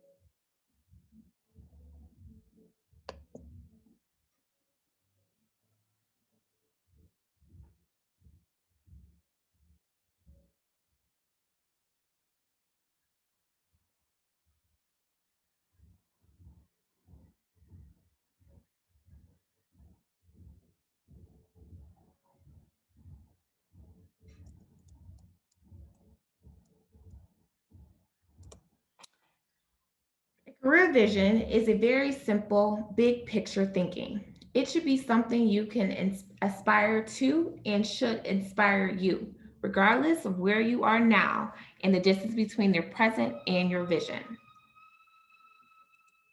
Occupation. In your current occupation, you should do a professional audit. Taking time to understand your qualities, qualifications, and values can help focus your career transition and narrow down your career path options. If you haven't already done so, you should start asking yourself, which skills am I interested in building? What are my biggest career wins? Which task, big and small, do I enjoy the most? Do I have a dream job? If so, what is it? What are my core values and negotiations? Once you've been able to answer all of those questions, you will determine whether it is time for you to make a pivot to a new career or if it's better for you just to stay in your current career. Training. We spoke about this earlier today. The time is now where many people are starting to go back to school, whether it's going to school to get a certification or actually having a different degree. If you have a need to go back to school, the time is now to do so because it's never too late to learn something new. Besides, for many people, going back to school is a chance to pursue the career they've always hoped for. They have tried for the first time and you will be able to reach your goals. In my last slide, I have some examples of different resources that you guys could look into. We have 6 steps to discover your core values, how to develop your skill set to advance your careers, 5 steps for updating your resume, writing a career change cover letter, SMART goals, and universal rules for resume writing. I'm going to open it up for a little bit of questions.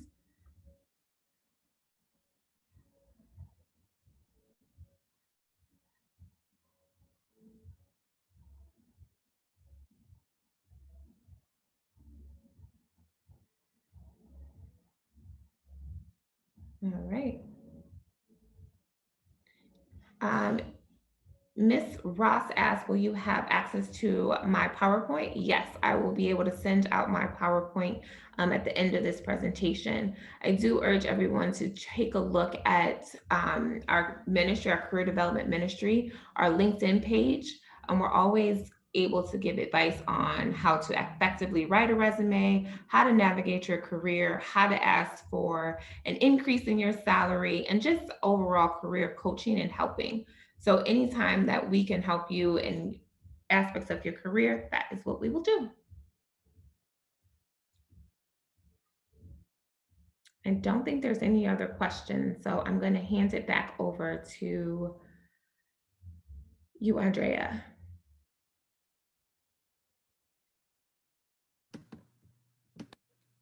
Thank you, Amanda. So at this point, I'm going to invite Wakenya Clanton back to the stage.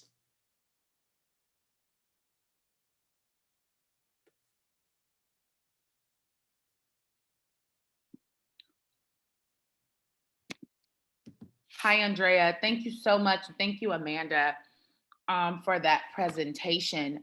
Next coming to the stage is one of my good friends. She and I have known each other for a little bit over 10 years now. And so we're going to have an in-depth conversation, a one-on-one about how to start your business. Amanda talked about pivoting. For a lot of folks, we know that that means pivoting to start your own businesses. And so she's someone who has dedicated a significant amount of her life and her career to helping Black businesses in particular build and scale. And so with that, I'm going to invite Kezia Williams, my good friend, to join me here for this discussion. Hey, Kezia. How are you? You too. Like, we always find the best colors to complement this undertone, right? Yes, melanin popping. Melanin popping. Oh my God. So today has been exciting. It has been information filled, and I know you're going to add to that. You know, I had the good pleasure and good fortune of being there right with you in the beginning when you started Black Upstart, and you came up with the idea for how do we build economic freedom or create economic freedom for Black people in our country. And so with that, you started Black Upstart about 4 years ago, I believe. Yeah. Now, right? It was about 4 years ago. And it kind of stemmed out of the work that you were doing, not in addition to your passion for Black people, but also the work that you were doing at the United Negro College Fund around helping train the next generation of Black entrepreneurs. And so with that, you created this funnel, this machine on training Black businesses on how to scale. And so can you talk a little bit about why you found it necessary and important to focus on helping our communities rediscover our love for business and growth, and why do you feel like this work is important, particularly in a time like COVID-19? Yeah, that was, you have been there since the very beginning. Black Upstart days, Capitol Cause days. I remember Capitol Hill, Kenya. We ain't gonna talk about the picture that I always joke about. Okay, all right. Flips and flops, okay? The flips and flops. Years ago, but you're right. I have done work with United Negro College Fund, still doing work with United Negro College Fund with their Black Entrepreneurship Program, where we train undergraduate Black entrepreneurs to start businesses before they graduate from college. But my turning point happened before that. And that was when I was working with the federal government for 6 consecutive years. Probably similar to you, I was taught that the definition of success was you graduate from high school, you get a diploma, you graduate from college, you get a degree, and then you go get a good government job with benefits. And then after that, the money is just supposed to flow. But what people did not tell me is that when you go into the workplace workplace as a Black person, that there are certain unwritten rules that they don't tell you when they say go get that government job with the good benefits, right? That you might have to change your hair. You know, your hair being natural may be uncomfortable for some people who don't look like you. They may tell you, you know, that the way that you speak may make folks feel uncomfortable. Folks talk about the imposter syndrome, but what that really means is figuring out how to survive while working Black in majority environments. And so for 5 consecutive years, things were okay. I wouldn't say that they were great, but on my 6th year, my boss changed. It switched up. I had a white woman as a supervisor, and instead of crediting me for the work that I had done, she decided to qualify me for my work credentials. At that time, I did not have an advanced degree, and in her mind, it meant that I was not qualified to do the work. And so I got demoted, long story short, 3 consecutive times. I went from writing national level security reports to making badges, organizing travel, and finally, after 90 days, just badging people in and outside of a bathroom. And so the pay was okay, but even as I was contemplating resigning my position, I realized that my pay at that time was separate and unequal compared to my white peers. And I decided to walk away from that position. But the question that I asked myself during that time when I quit my job without having another one lined up is that since graduating from college, I've been having one hand feed me. And that was my employer's hand. And that there needed to be a change in the way that I thought about acquiring resources, that the only way that I made money did not have to be exchanging my value, right, for what other people thought I was worth. And so Black Upstart is really a manifestation of owning your time in such a way where you don't have to beg other people to feed you, where you can become that hand. So for Black Upstart, we teach Black entrepreneurs not just how to start a business, but how to start a business that creates jobs, so we don't have to go begging other people to do for us what we are capable of doing for ourselves. Kezia, that one, the story is one I think many of us can relate to, right? And I think the thing that you said that was most captivating for me was that, you know, how do I move from having one hand feed me, right? And Yes. that not being my own. And so like, I just think that that was so powerful for folks who are listening. I hope you wrote that down, because that is something that we should be thinking about time and time again. I think you heard over several conversations this morning about how this pandemic has been so uncertain for our families and our communities. And a lot of that uncertainty has come from the fact that we only have one hand that is feeding us. It is not feeding us equitably. So thank you for that, Kezia. With that being said, though, you know, COVID-19 can be seen as both a blessing and a curse for many people, uniquely entrepreneurs, right? I think about my own COVID-19 stories and how that has given me some additional time and freedom to do the things that I really care about and I'm most passionate about. The work that you've done and the work that you're doing at Black Upstart has been a part of the revolutionary work to help enterprising Black people turn their ideas or their products into full-on scalable businesses. So, you know, what advice can you provide to people who are looking to start their businesses, and what are some of the best practices that you can share? Yeah. I want to punctuate exactly what you said about the hand. When it comes to entrepreneurship, I like to tell aspiring entrepreneurs that you cannot have what you do not build. And so when we talk about the hand, any hand that feeds you also has the authority and power to starve you. So when you are that hand, you are feeding yourself, you are feeding your community, and you have that control, you have that economic independence. The first step that I think that Black entrepreneurs should take is understanding that in order to be successful as a Black entrepreneur, you do not have to behave like a white one. Mm-hmm. Usually when we talk about business ownership, people lift up innovators like Steve Jobs. They lift up innovators like Bill Gates. You know, we hear a lot about white male success.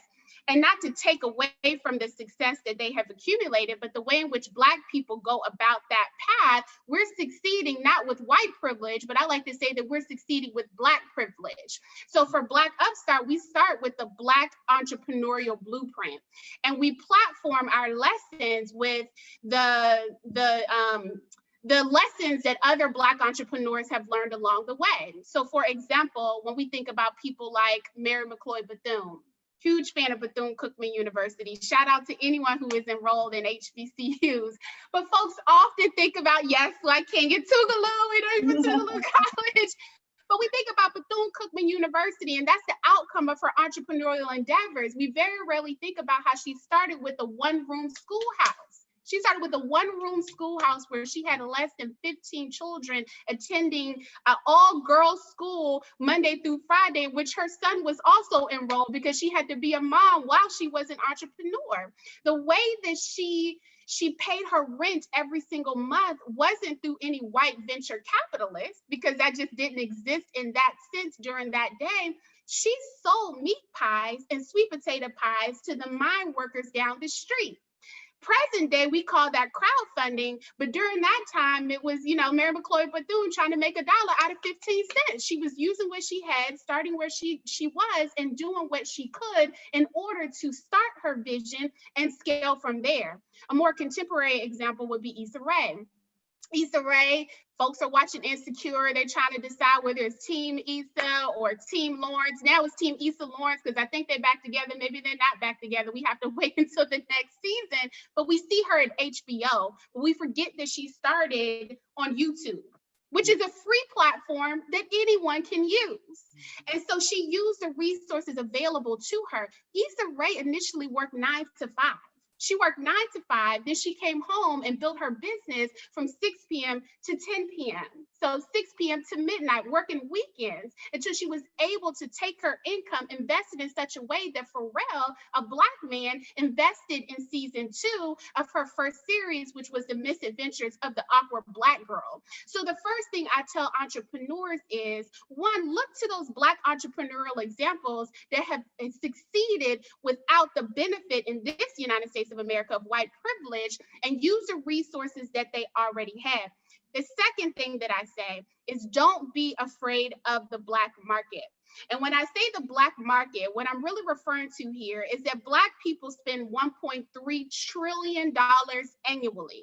And normally people equate that $1.3 trillion with power. They say Black buying power, but we usually spend that $1.3 trillion making every other community rich but our own. So when we think about the products and services that we want to introduce into the marketplace, my first challenge is, think about the products and services that your community is always buying. When I go to a beauty supply store and I'm looking at the person on the other side of the counter and I'm asking about hair grease, I'm asking about do-rag, if I want to, throw some extra hair up in my head, if I'm trying to get some box braids, etc. Is the person on the other end of the counter the person who looks like me? Or does that person just know that Black people will spend money disproportionately in that space because beauty and hair care is a high priority for us? When you're starting your business, look at that $1.3 trillion of Black spending as your first investor. So that would be the first tips that I would give to any Black entrepreneur just getting started. That was so powerful what you said. Look at your market as your first investor. And that's kind of exactly what you alluded to in your conversation around Mary McLeod Bethune, in terms of how she used her ability to cook to feed people and use that money to fund her school. And so, she was, some people call it a side hustle, but I call it, she was running 2 businesses. She was running in a school at the same time. And so I really do appreciate that. And I think as people are thinking about the types of businesses they do, I know you went from the Black Upstart Accelerator to now the Black Business School, the Night School is what it's called. Mm-hmm. It's called the Night School. And talk about why you felt it was important to build your school in the way that you've done, in terms of being able to create more access for people who may be interested in starting their businesses. I absolutely love the panel. I have no shoes on because I threw both of them at the computer because I absolutely love how both doctors talked about how COVID is correlated to the wealth gap. Like, we cannot talk about both of those issues in isolation. We have to talk about them together as a pair so we understand how we got here. I believe that it was the woman, I cannot remember her name. She was awesome. Both of them were awesome. But she's, Kristen. Her name Kristen, yes, Dr. Kristen. She was amazing. And she said that there was this this whole expectation that Black people should pull up by their bootstraps, which is not possible. You cannot pull yourself up by your shoes while you're standing in them. Please test me right now if you think that I'm lying. So Black people, pull yourself up by the bootstraps. While white people, specifically white males in the United States of America, has pulled up on a policy, which is why it is important that you ask the question, how can we change the policies? When we look back in the United States of America and the policies that have helped create, sustain, and protect white wealth, we can point back to policies such as Social Security, the Homestead Act, which just because you were on land for a certain amount of years, you then became an owner. We can go back and look at the Homestead Act or the Land Grant Act, which was awarded to white colleges and universities initially with federal benefits, but when it came down to HBCUs, people think because land is in the name of the policy or the act and the law, the HBCUs got land. HBCUs did not get land, they got benefits. There is a disproportion, or excuse me, there is a divide there, right? There's a disparity there. And then most recently, the Payment Protection Program, which is why it was so important that Dr. Kristen talked about the policies being passed today. The Payment Protection Program were loans that were available for small businesses that could be forgivable if you used it to ensure that your employees maintain their jobs, maintain their employments with you. But where the disparity came in is that small businesses, and let me put the air quotes up here, small businesses like Potbelly, small businesses like the NBA, small businesses like Ruth Chris access the same benefits as the mom and pop shops that we know here in the Washington, D.C. area. This is Carolina Kitchen, where you go and get your soul food, Turner Natural, where you go and get your juice. These are people who are employing 10 to 15 people, while Potbelly, Ruth Chris, what was the other one? Well, those two specifically. What is it? Shake Shack and can Harvard go to University. the stock market, liquidate some of their assets, and get money immediately. $100 million Shake Shack had on their books. So when we talk about policy, it's important that you immediately challenge anybody who tells you the reason why you're not successful is because you pulled up on a bootstrap. Ask them what policy they pulled up on. Now, you asked me about Skillhouse U, and Skillhouse U is a school for Black wealth creators. And we're very intentional about saying Black, and we should be unapologetic about the news and information that specifically relates to us, because when we say that we need to cultivate Black wealth creators, what we're speaking to is the statistic that Black wealth is projected to be 0 by 2053. And that number was forecasted during the last recession. Now, the pandemic is a Black swan event. You said it, Wakinya, in the first panel, that it was nothing that anybody could have anticipated. The bank bailout, we knew banks were doing shady business here and there. Then we had a recession. But if you looked at their practices, someone could have projected that the bubble was going to burst immediately. But nobody could have projected coronavirus. And so during this time, if Black people are not intentional about getting financially literate, then Black wealth being 0 by 2053 will be a guarantee. What this wealth school is about is making it a myth. And so we're teaching about how to get good credit. We're teaching about how you can become an investor, even if you don't have $1 million, even if you have $100,000, even if you only have $50 in your pocket. We're talking about how you need to become an entrepreneur, even if you never wanted to start a business, because the tax code was created for owners to win and employees to pay. But most importantly, we're teaching people that in 2020, where everything turned on its head, 2019, you saw those memes, Wakinya, I'm about to be the first millionaire in my family. I'm gonna have an 800 credit score. I'm gonna quit my job this year. My business gonna hit 6 figures. We were saying that in 2019, all the way up until December 2019. And then when March 2020 hit, people forgot the promises that they made to themselves. And so what we remind people first is that Black wealth is a mindset before it's an asset. And then we remind them that the purpose should not have changed from December 2019, that just the plan needs to change. And our school helps people create the type of plan to sustain you during this uncertain time. Well, Professor Keys, I am floored at this point, because you just dropped so many wealth bombs on all of us and knowledge bombs on all of us in this conversation. And it's so enriching for me. And I know it is for the people who are tuned in. But you mentioned something at the end that I want to actually go a little bit deeper in on, because you've been talking about this a lot on your social media. You talk a lot about investing and debunking a lot of myths, particularly for Black people as it relates to investing. Can you kind of like illuminate on some of those things? Give us your top five things you need to know. Top 10 if you got time. But okay. As it relates to investing? Yes. Okay. 35% of Black people currently right now are investors. And it's important for Black people to know that every Black person should be an owner. Even if you don't want to own a business, you can own an asset, and that asset can start with opening a brokerage account, which is the first step. So the first step is you need to open a brokerage account.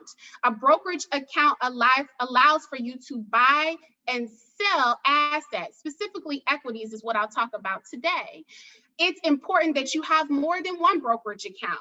Brokerage accounts are Robinhood. You probably heard about Robinhood. It's a very popular application that allows for you to go in and purchase shares of publicly traded companies. So Robinhood is an app. You want to have 3, so Robinhood is one. Second, it's important for you to open, I would say, an account with E-Trade. I have an account with E-Trade right now. E-Trade will allow for you to invest in the market by purchasing individual shares, but then also you can open individual retirement accounts, and you can also trade on the OTC markets. OTC stands for over-the-counter markets. This is an opportunity for you to invest in more riskier companies, but also these companies have a higher rate of return. You can't do that on Robinhood. And then finally, a third brokerage account that I would recommend would be StockPal, because StockPal allows for you to not only invest in the stock market, but it also allows for you to gift, G-I-F-T, gift stocks to other people. So we're coming up on the holiday season, Thanksgiving and Christmas, and this allows for you to buy assets for your children instead of liabilities. You're going to have to put in your social security number. You're going to have to put in your date of birth. You're going to have to tell them where you work and what your position is, because they want to make sure that you're not insider trading. So what that means is that you don't have any knowledge that allows for you to benefit unfairly than anyone else who's also trading. So once they approve that, your brokerage account opens. Again, open 3. Second, it's important for you to understand that as a new investor, I highly recommend that you look for exchange traded funds. The acronym for that is ETFs. The first 2 exchange traded funds that I recommend to new investors is you need to invest in SPY. So if you're listening to this, I want you to write down SPY. The SPY follows an index that is important for everyone to know. That's the S&P 500. The S&P 500 is the top 505 publicly traded companies. These are companies that you know: Facebook, Microsoft, Google's in there, Exxon, McDonald's, if you bought your baby chicken nuggets, like all of those 505 publicly traded companies are in there. When you buy into the fund, you own a small percentage of every single one of those companies within that fund. That fund is SPY. Second, it's important for you to understand that you should invest right now, especially in the Dow Jones Industrial Average. And you can write down DIA for that. DIA, that is an exchange traded fund. And these are the top 30 publicly traded companies. This is Exxon is in there, McDonald's is in there, Home Depot is in there. So you definitely want to make sure to invest in the Dow Jones Industrial Average, especially as the economy looks forward to opening up in 2021. These are the companies that will scale during that time. In the meantime, in between time, SPY has its top 10 holdings in tech, and that will probably perform well up until then. The last point that I'll make is that you will see price tags about $200 or $300. And I want you to not be afraid of saying, hey, I can't afford that. For Robinhood, or with Robinhood, you can invest by becoming a fractional investor. And what that means is that you can buy a piece of a share at a time until you own a whole share. So if a share costs $300 or a share costs $100, what that means is that you could put a little something on it. You can put in 0.05 and put $50 down on a $300 share and continue contributing $50 until you own the whole share. So fractional investing allows for people with a limited budget to get started with highly valuable investing. And then the last tip, I know I said it was the last tip, but this is important. Dollar cost averaging is important. And what dollar cost averaging allows for you to do is it allows for you to invest consistently. So you're investing as if you're paying a bill, but essentially you're paying yourself.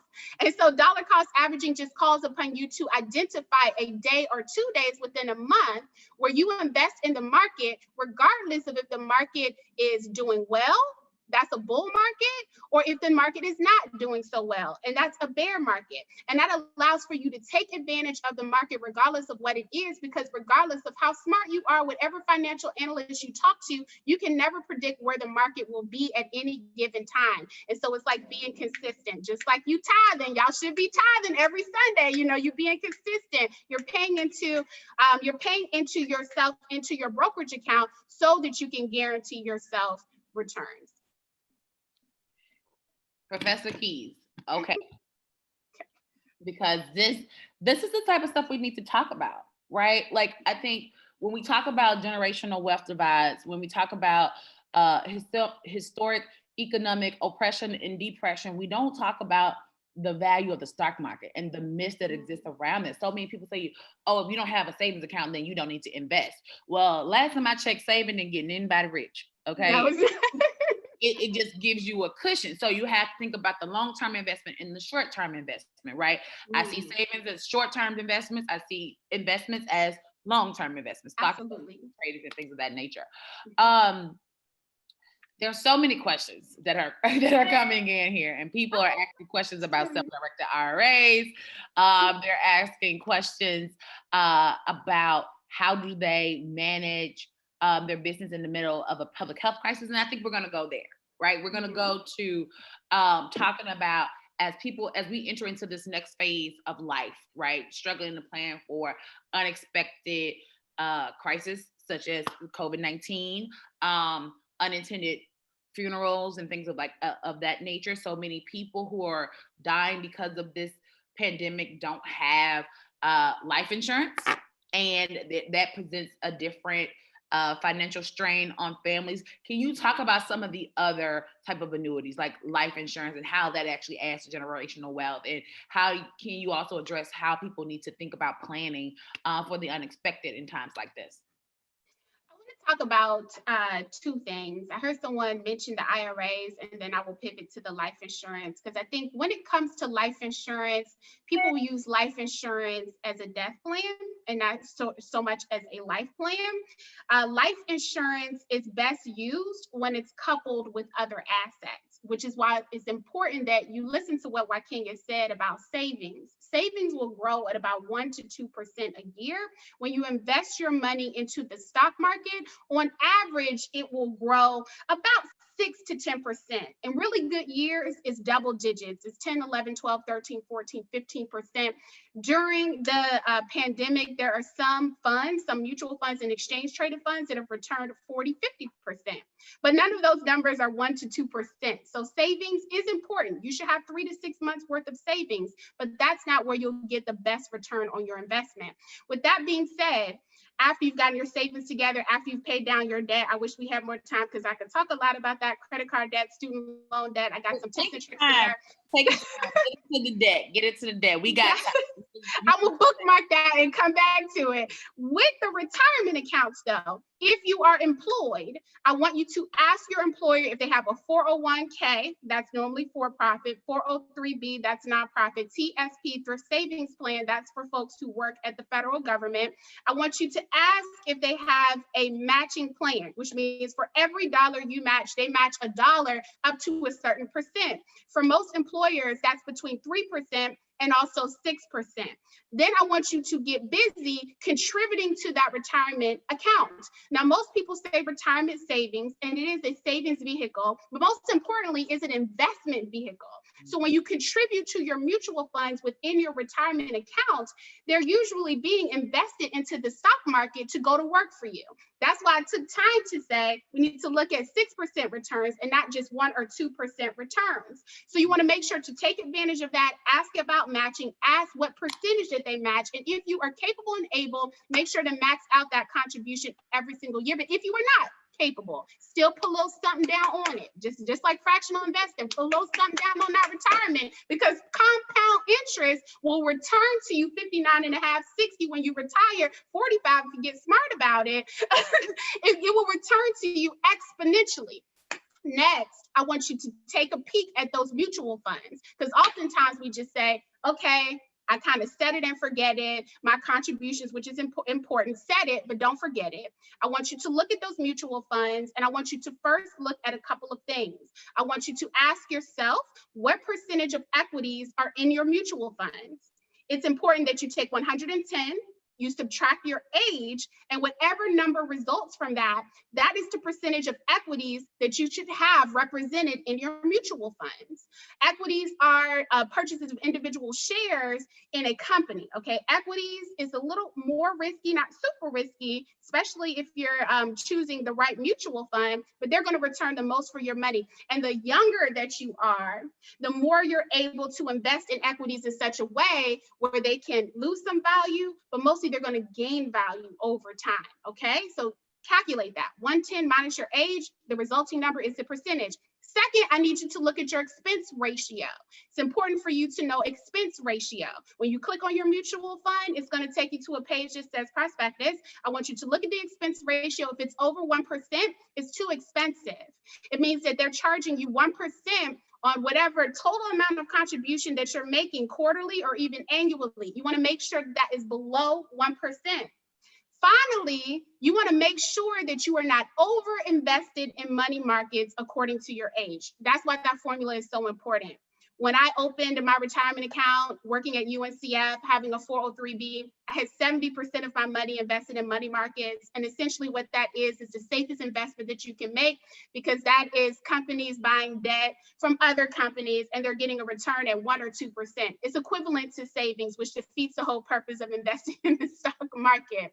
I'm gonna give one more tip because a lot of people forget this. I want you to know what asset class you're invested in. So I want you to know if you're invested in equities. I want you to know if you're invested in real estate. I want you to know if you're invested in international markets. And I want you to know if you're invested in money market accounts, if I haven't already said that. So you want to make sure that you know what asset classes that you're invested in and what percentage of which you're invested. So look underneath that hood, make sure it's okay. I'm gonna move on to the second one, because we talked about if your employer is helping you retire, 401k, 403b, TSP. IRAs, individual retirement account. You can also open this if you're employed and contributing to your 401k. I've always said two. I've had a 401k, IRA. I've had a 403b, IRA. Individual retirement account, there are two. There are traditional IRA. There is a Roth IRA. Both of these vehicles provide different benefits according to what you're earning at any particular time and what you want your tax benefits to be in the future. For a traditional IRA, you get taxed when you withdraw your contributions after you retire. If you would withdraw it before you retire, then you incur a penalty. Traditional IRAs are great for those people who expect to be earning less income when they retire. For a Roth IRA account, which a lot of wealthy people really want to get into, a Roth IRA account allows for you to get taxed before you contribute to your retirement account, and then your money grows tax-free, and when you withdraw it, it is not taxed because you've already paid the tax. Why is this important?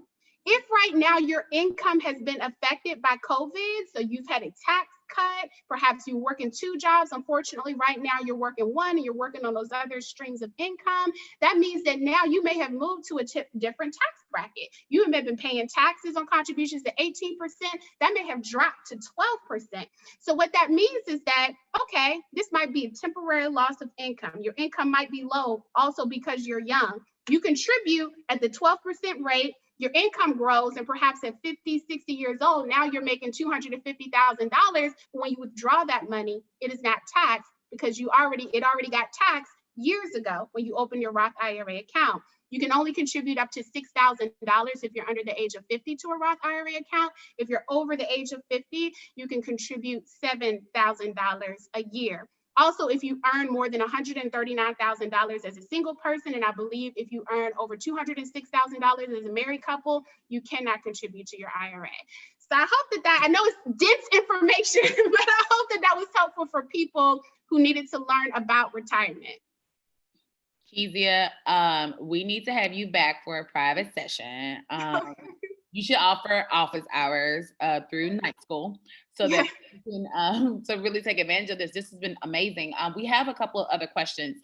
So we have one attendee asked, regarding investing, is there a database of Black-owned or minority investment opportunities? I watched the documentary that talked about how if one is going through, say, a bank to start investing, that could be investing. They could be investing in companies they say support prisons with Black people, specifically Black men, populating prisons at higher rates.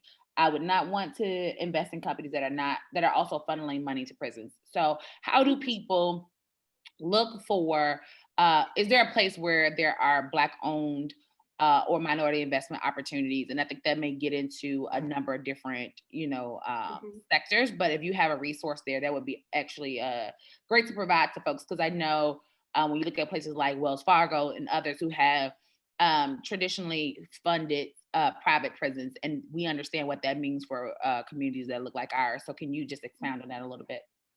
Yes.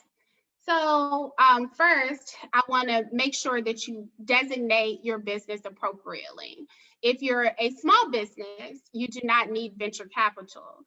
If you're an innovation-driven business, then angel investment and venture capital makes sense.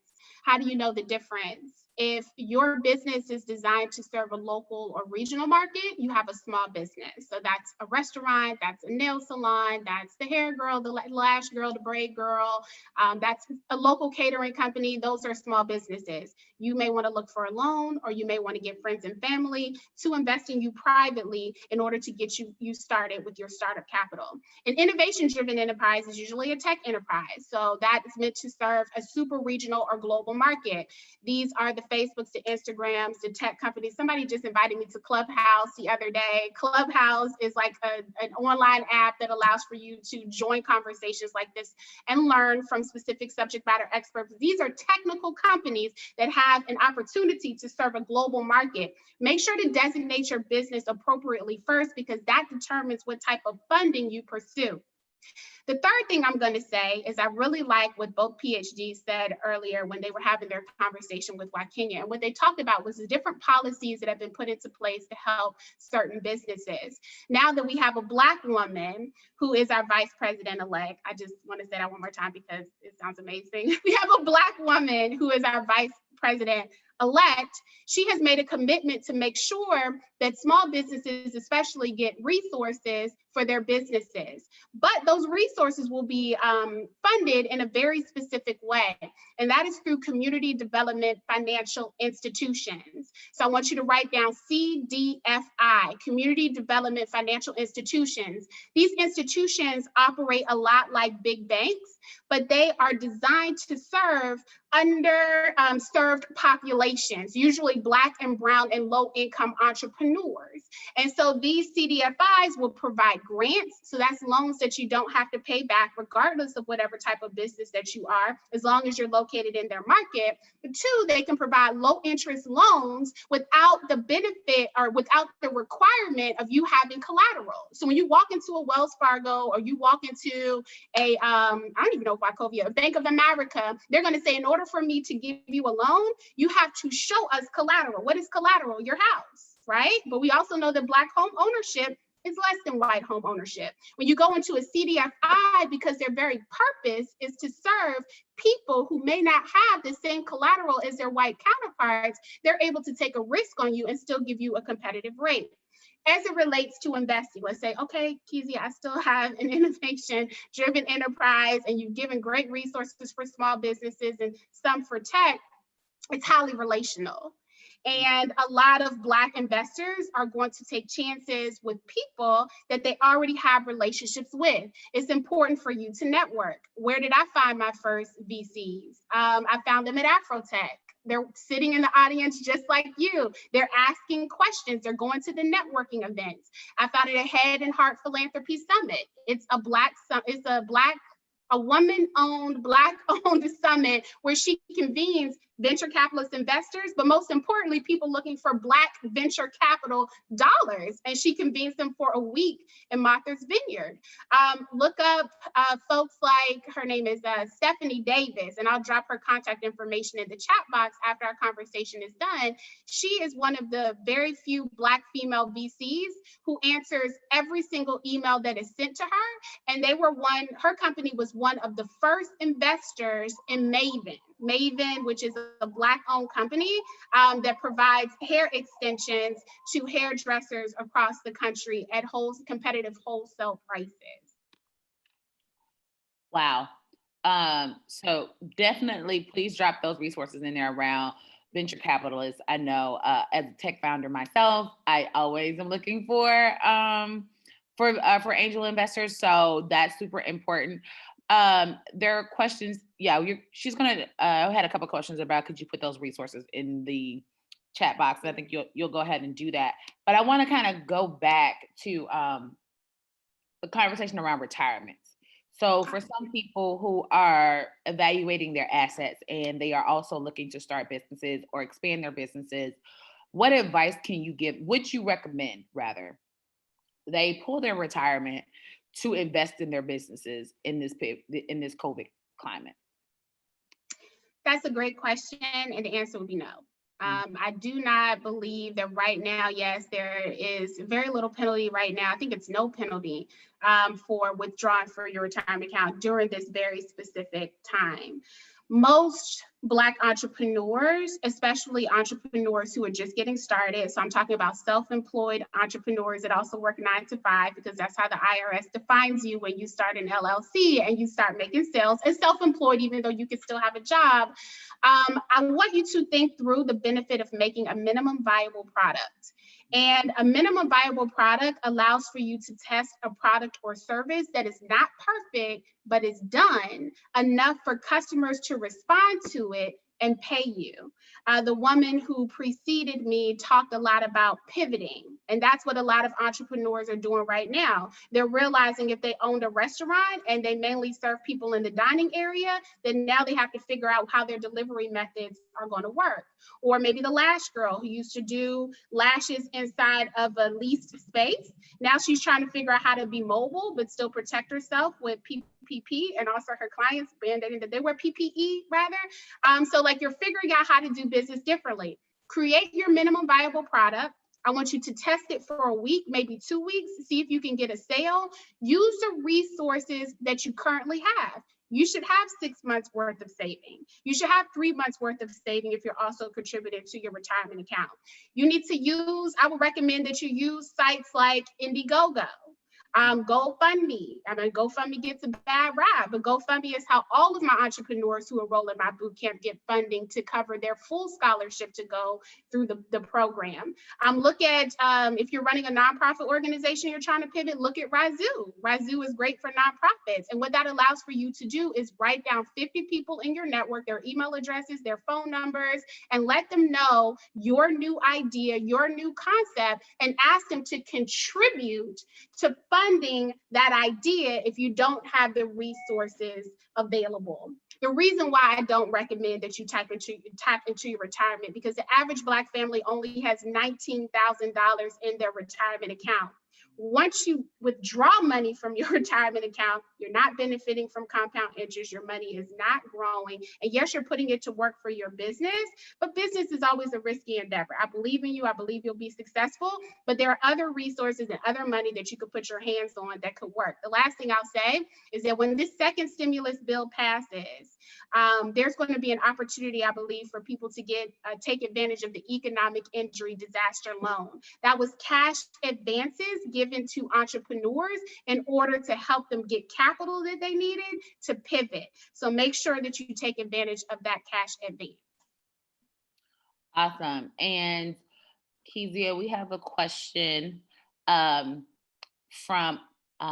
Myron from Upper Marlboro, Maryland. Myron asks, how can we invest to address the root causes of economic disparities? How can you invest to?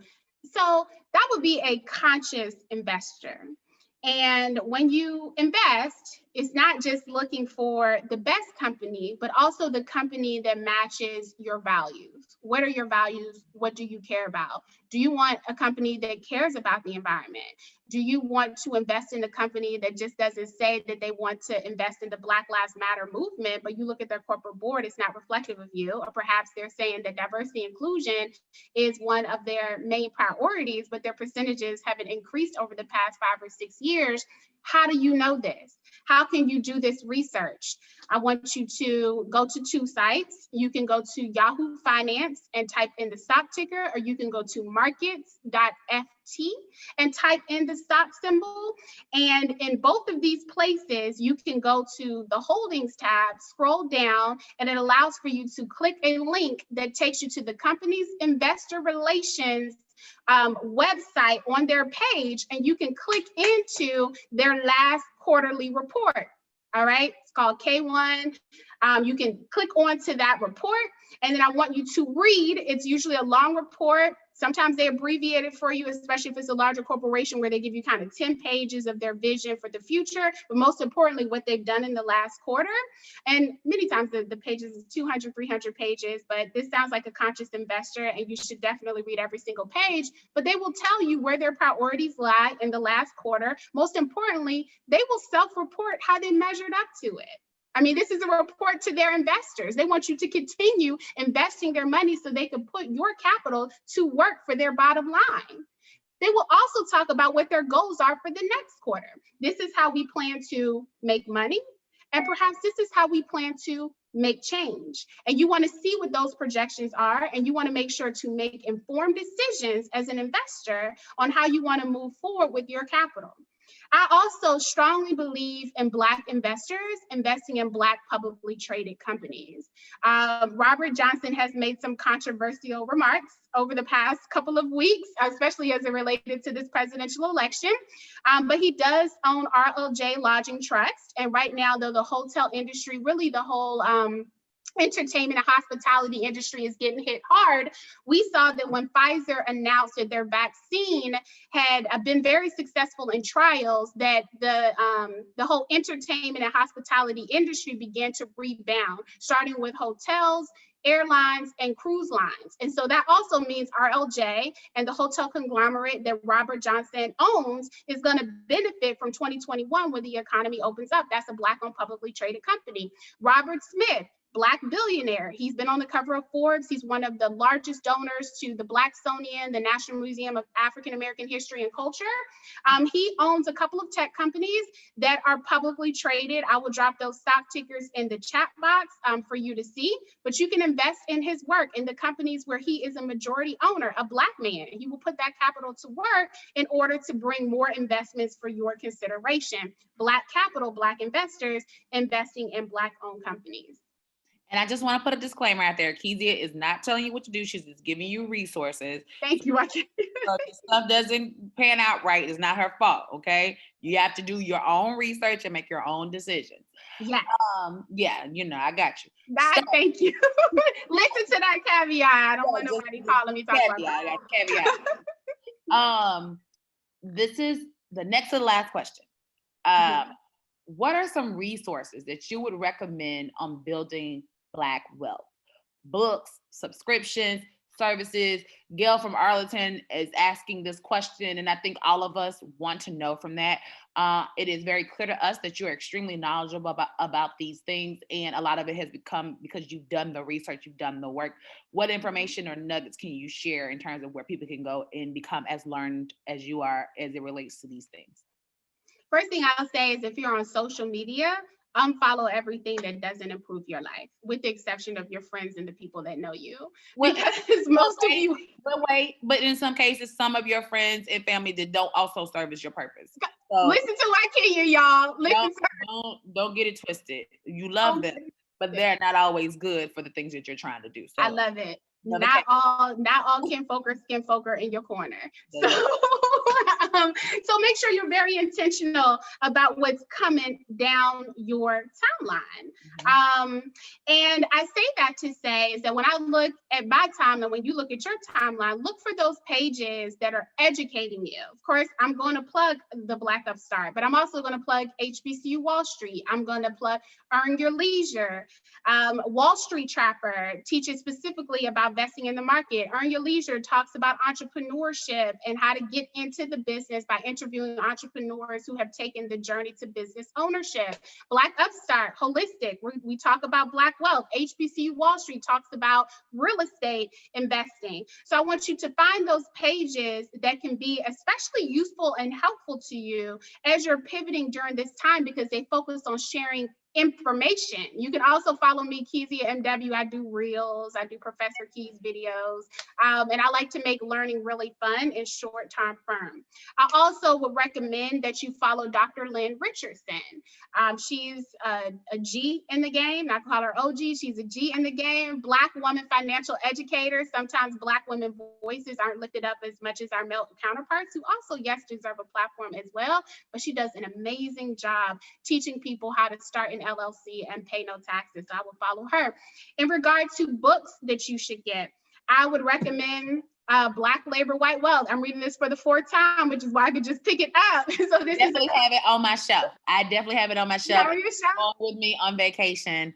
Yes, this is amazing. This is by Dr. Claude Anderson, who also wrote Powernomics. The great thing about Powernomics and Black Labor, White Wealth, he teaches you why Black people are in this predicament, but he offers very practical solutions that you can take present day to get your wealth in the right place. Next, I would buy financial flashcards from Dr. Boyce Watkins. Dr. Boyce Watkins has a PhD in finance. He's amazing. He has flashcards that you can use as adults to learn the language of wealth, which I think every Black person should learn. Get fluent in the language of speaking wealth so you can teach it to your children. They can teach it to their children's children. These flashcards are great for adults. They're great for children as well. And finally, I want really great Christmas gifts. Those sounds like really great. Yes, great Christmas gifts. And I got 2 more for you. I want you to download the Business Canvas. This is free. I want you to download the Business Canvas on the internet. It takes you through 9 steps, I believe, that help you identify what problem you want to solve in your business, your customer demographic, who are your key partners, what key activities you need to participate in, what are your cost structures, how do you price your products, and it's one page that focuses all your thoughts so you can see your vision and make it clear on that one page. And then the final thing, this is a super exciting, I'm excited to announce this. I just finished writing a Black Entrepreneurs Workbook. I'm excited. We just finalized the book cover yesterday. The editor just sent me back the final draft. I'm releasing it on my birthday, which is at the end of this month, but it is a workbook. So it's not just information, but every chapter ends with question prompts, exercises, pop quizzes, because they call me the professor. I love to test people on their knowledge. And every single chapter ends with that. It's going to teach you how to start your business, but it's also going to teach you how to set up things like your financial statements. We don't talk enough about cash flow statements, balance sheets, income statements. It teaches you about the 473 deductions that you have at your disposal as a business owner versus the less than 10 or 15 that you have if you're just filing taxes as an individual. And then it also teaches you about legal designations, the risk of being a sole proprietor, but the benefits of becoming an LLC, an LLP, limited liability company, limited liability partnership, and then also when you should transition into becoming a corporation. And finally, I talk a lot about trademarks and copyrights and patents because Black people are brilliant, but we have to learn also how to protect our ideas. So that's going to be releasing on November 30th. Kezia, that was simply amazing. Can people pre-order your book? Not yet. I'm going to try to get it out there by November 3rd. I know. Like, okay, this is Wakinga's challenge to me to get people to pre-order. Things are final, so I'm going to see if maybe on my page I can release a pre-order about a week before my birthday. I mean, it needs to be linked to the website or Amazon or something. We need to know. It may not be ready to print, but we need to be able to say, hey, I need mine in the basket. I need mine in the basket. I need it in the basket. This has been phenomenal. Kezia, thank you so much. I think we walked away with one great dialogue, as we often have, but also really useful and empowering resources. You know, this is the type of information that doesn't get shared. We talk a lot about financial capital, but we don't talk about human capital. And we don't talk about information capital. So thank you for sharing with us your information capital today. And for folks who are looking to connect with you online, I know you said it earlier, but say it again for the people in the back, so they can know how to stay connected, because it's important. We have to keep this type of stuff going. We have to keep sharing this type of stuff in our communities. We share a lot on social media, but let's start sharing things that help us build wealth and opportunity for our people. So Kezia. Absolutely. So you can follow me on social media at Kezia, KEZIA MW. That's where I share wealth tips from my personal page. Invite you to follow the Black Upstart as well. Make sure you put the THE in front of Black Upstart, not startup, but the Black Upstart. You can also find us at theblackupstart.com. And if you would like to join the Black Wealth School, you can find that school at Skill House U. So that's Skill, SKILLHOUSE.com. So skillhouseu.com. I look forward to connecting with you there. Joaquin, you have been amazing. Thank you so much for the wonderful conversation. Wait, but I did want to, because I know I know I said this was the last thing, but I'm the moderator. So okay. Your entrepreneurship program, is that still available for people who are looking to build out their businesses further and want to learn how to scale them and bring them to market? I know we talked a lot about the night school, which is amazing. I remember you were talking about starting the school, so thank you for doing that. But what about the accelerator that you had? So there's two classes that you can take right now at Skill House U. One is Start Your Business, Pay No Taxes, and Start Your LLC, Pay No Taxes. Specifically, that's a recorded course that teaches you how to become an entrepreneur, even if you don't want to start a business. And there's another one that is Start Your Black Family LLC, where you can start a business with your family and your friends. To answer your question, Joaquin, about the accelerator, that's going to be reintroduced with the book. So when the book launches on November 30th, then next year, Black History Month, we're going to start doing digital boot camps again every single month. Unfortunately, with pandemic, we had to come back home. Like most of you, I'm in my office right now. Shout out to the RBG. But we're going to start the digital boot camps again, February 2021. So you heard it here first. A Joaquin exclusive. Check the website for those dates. Thank you so much, Kezia. You've been phenomenal. Thank you to everyone who's been viewing and watching this conversation. I hope you took away some useful nuggets. If you didn't, you should have. And I know there were tons of questions that we didn't get to, questions around how to build your business credit with bad credit and all those things, which we actually should have you answer in the chat, Kezia, because I think that's a very important conversation. But for the sake of time, we want to move this back over to Andrea and Opera, who've been our stellar co-chairs of this phenomenal program in this particular part of our ministry. So thank you so much. Back over to Andrea and Opera. Thank you so much. I am honestly speechless. Kezia, thank you for pouring into us. You have provided us with a wealth of information, and I'm going to tell you, I cannot wait to rewatch this whole program and take tons of notes. To all of our attendees, we hope that Hindsight 2020 has provided you with the information, insight, and inspiration needed to end the year empowered and prepared to enact change in your lives, your family's lives, your community, and our nation at large. We encourage everyone to revisit the content from today's program and take some time to create your own 2021 vision and transformation plan. We hope that the program companion guide will be able to assist you in doing this. We will send you not only the recording of today's program, but also Amanda's career development slides.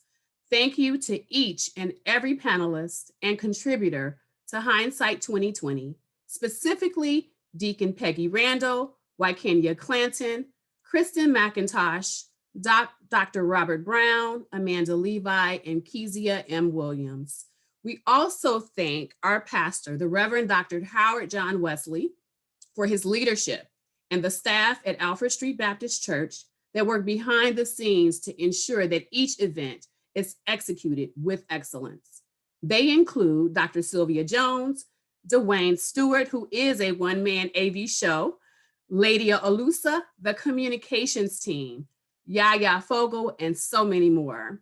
Last but not least, we thank Gail Templeton, our president of the Social Justice Ministry, Eric Edric Kirkman, our vice president, Satina Isaac, and the members of the Social Justice Ministry for your support and assistance. Again, we thank you for attending Hindsight 2020, where we actively examined economic and social disparities and charted the course forward into 2021 and beyond.